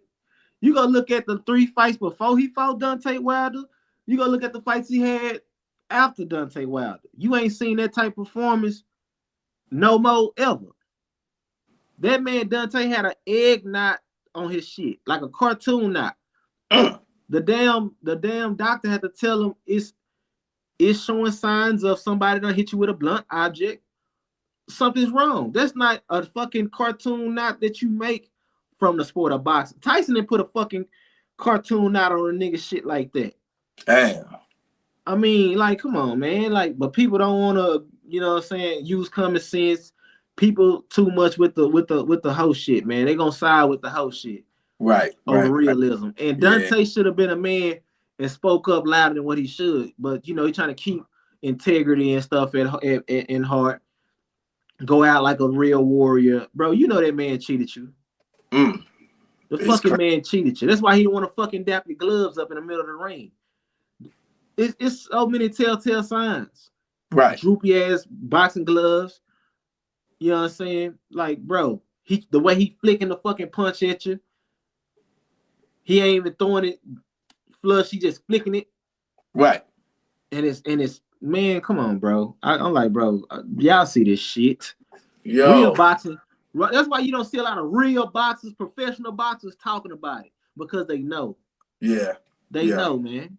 This anyway, going for plastering in their gloves. Right. Bro, they know. They know. Yeah. That's why Floyd get these type of weird tests done on people. He know. Damn. They know. Man. That's why he make you take a drug test. Right. But say, I'm about to jump off this motherfucker. Any final thoughts, man? I'm about to grab me something to eat and chill. Watch this new movie on Netflix. Oh, and by the way, the new video, Women Get Armed, it premiered tonight at midnight. So it's been live for about an hour. Everybody go check it out. Everybody, my homie, Saint, go over to his channel. Did you get to 500 yet? I think I'm at like 530 something. Right? I mean 430. Okay, good. So you monetize. So now check his channel out. Still at 4 something right now. 4. Okay, go hit that. Do that favor for me. Go over to his channel. As you can see, the brother got an awesome channel. You know, he talk about a whole variety of different, his content, whole different variety, man. Awesome. Go to Net Till Turner's, Guns of Democracy. Go over to his channel, Net Till Turner. I want to give a special shout out to you for joining, brother. If you're still watching, shout out and salute to you. And brother Saint, we definitely got to do this again, man. Hopefully next week, if you ain't too busy, we could jump on it again. And hopefully I'll be back at myself with my voice back, and I got all my energy. But you know what? This was supposed to have been a 1-hour show tonight, and shit, we pushing 4 hours. So we did good. It went beyond what my expectations, because I was ready to jump my ass back in the bed and shit. But man, it was epic. It was awesome. I always appreciate you for coming through. We're gonna try to get James Walker on board, soon, maybe next week, hopefully. And Net Till Turner again, man. And we might even throw the link up for somebody else if they want, to join in, because I'm trying to connect with everybody. You feel me? But it's been an awesome night. Go subscribe, check out his content, check out my latest video that premiered at midnight. Women Get Armed, man. I keep it real. I put the explicit, content sticker up because, it is what it is. I'm gonna give it to you. I'm gonna give y'all the real, you know what I'm saying? So go check that video out. And I appreciate all my mods. I appreciate all my paid members, and I appreciate all my subscribers, my family, the supporters for coming through. Everybody in here that showed love, man. Much love back to you. I appreciate it. Any final thoughts, Say? Man, say, real is rare. They asked me in the comment section about Michael Cargill. Yeah, Mitchell Cargill. I might be saying his name wrong, fucking this shit up. Yeah, out here in Texas, I'm gonna look into him, man. Salute to him, man. I don't mind showing support to a lot of people, man. Yeah. Everybody, man. Each one teach one for sure, for Yeah. sure. I say, arm yourself, protect your lifestyle. Give me a subscribe, man. I'm gonna pop live tomorrow. You going live tomorrow? Yeah, I'm gonna go live tomorrow on the channel, I'll man. be there. I'll be there. And we're gonna talk some gun stuff, man. I'll be there. I Yeah. may hop in too, man, Yeah. because it's only right. I may hop in for a Yeah. few minutes or an hour or something, man, for sure. For I'm gonna sure. spend about an hour. I'll be on Saints. What time you going live tomorrow? Tomorrow I'm gonna go live either 8 or 9 o'clock. I'm gonna probably shoot. What we do today? 9? Yeah, I'm probably shoot for 9 o'clock. We did 9. Yeah, 9 o'clock tomorrow, man. Same time. And just gonna have a freestyle because my guy told me, man, he wanna know about scopes and bullets and guns and stuff like that. He wanna get more into it. He know a little bit about it, but once you start talking about grains and loads, right, he get kind of tripped up. I told him, yeah, man, we'll pop live, just jump in and stuff like that, and we'll spin it. But you know, he show. He don't. He's gonna rock and roll on the channel, man. For sure. I appreciate y'all, man. Gunfreaknation for sure. Gunfreaknation, family. Saint the Realist, yes, sir. Turner, man. You know, and somebody said in the comment who was Von. You know who Von is, right? Von? Yeah, Von Scales. Nah, I heard that name. He kind of well, you know, he don't like me calling him celebrity, but the Cholo twins, Cholo twins. He's in the music industry and stuff. But what a lot of people know him from is he's the husband of Trina Braxton. You know, Trina Braxton. Yeah, he's the husband. I know you're talking about Trina Braxton, which is the sister of Tony Braxton and Tamar Braxton. So he reached out to me on Instagram, and you know, he's a cool dude, man. And he the one suggested that I should do the podcast all the time and come on his show and all that and stuff. And you know, he just support Gun Freak Nation. He's a Gun Freak Nation member now. You know what I'm saying? So, you know, maybe one day he'll jump on or whatnot. So, you know, that'd be nice, you know, but he's a cool dude, you know. So yeah, that's I'm just asking, you know, the person earlier asked who that was. So yeah, you know, he mainly known, he's been on their show, the Braxton family, they reality TV show. You know, that's when I first started seeing him on there, you know. But anyway, Gunfreak Nation, listen, y'all stay armed. Stay responsible with your firearms. Stay righteous and be ready to send that savage to Funky Town. I have a new video that just uploaded 1 hour ago. Women, get armed.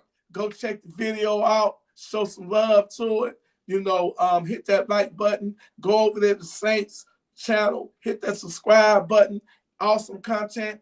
Go over to Net Turner's channel. Guns of Democracy. Maybe if he get enough likes and subscribes, man, it might motivate him to start, man, I crank it out. Back, man. Yeah, as y'all can see, he's a cool dude. You know what I'm saying? So I appreciate every single one of y'all. Tune in. When you tune out of this, go to my latest video, Women Get Armed. Much love to the Gun Freak Nation, man. Y'all stand up, stand tall, stand proud, and send that savage, thanking ass savage to Funky Town. Much love to y'all. Appreciate you. For sure. Gunfreaknation Salute, baby. Yes, indeed. Oh, yeah.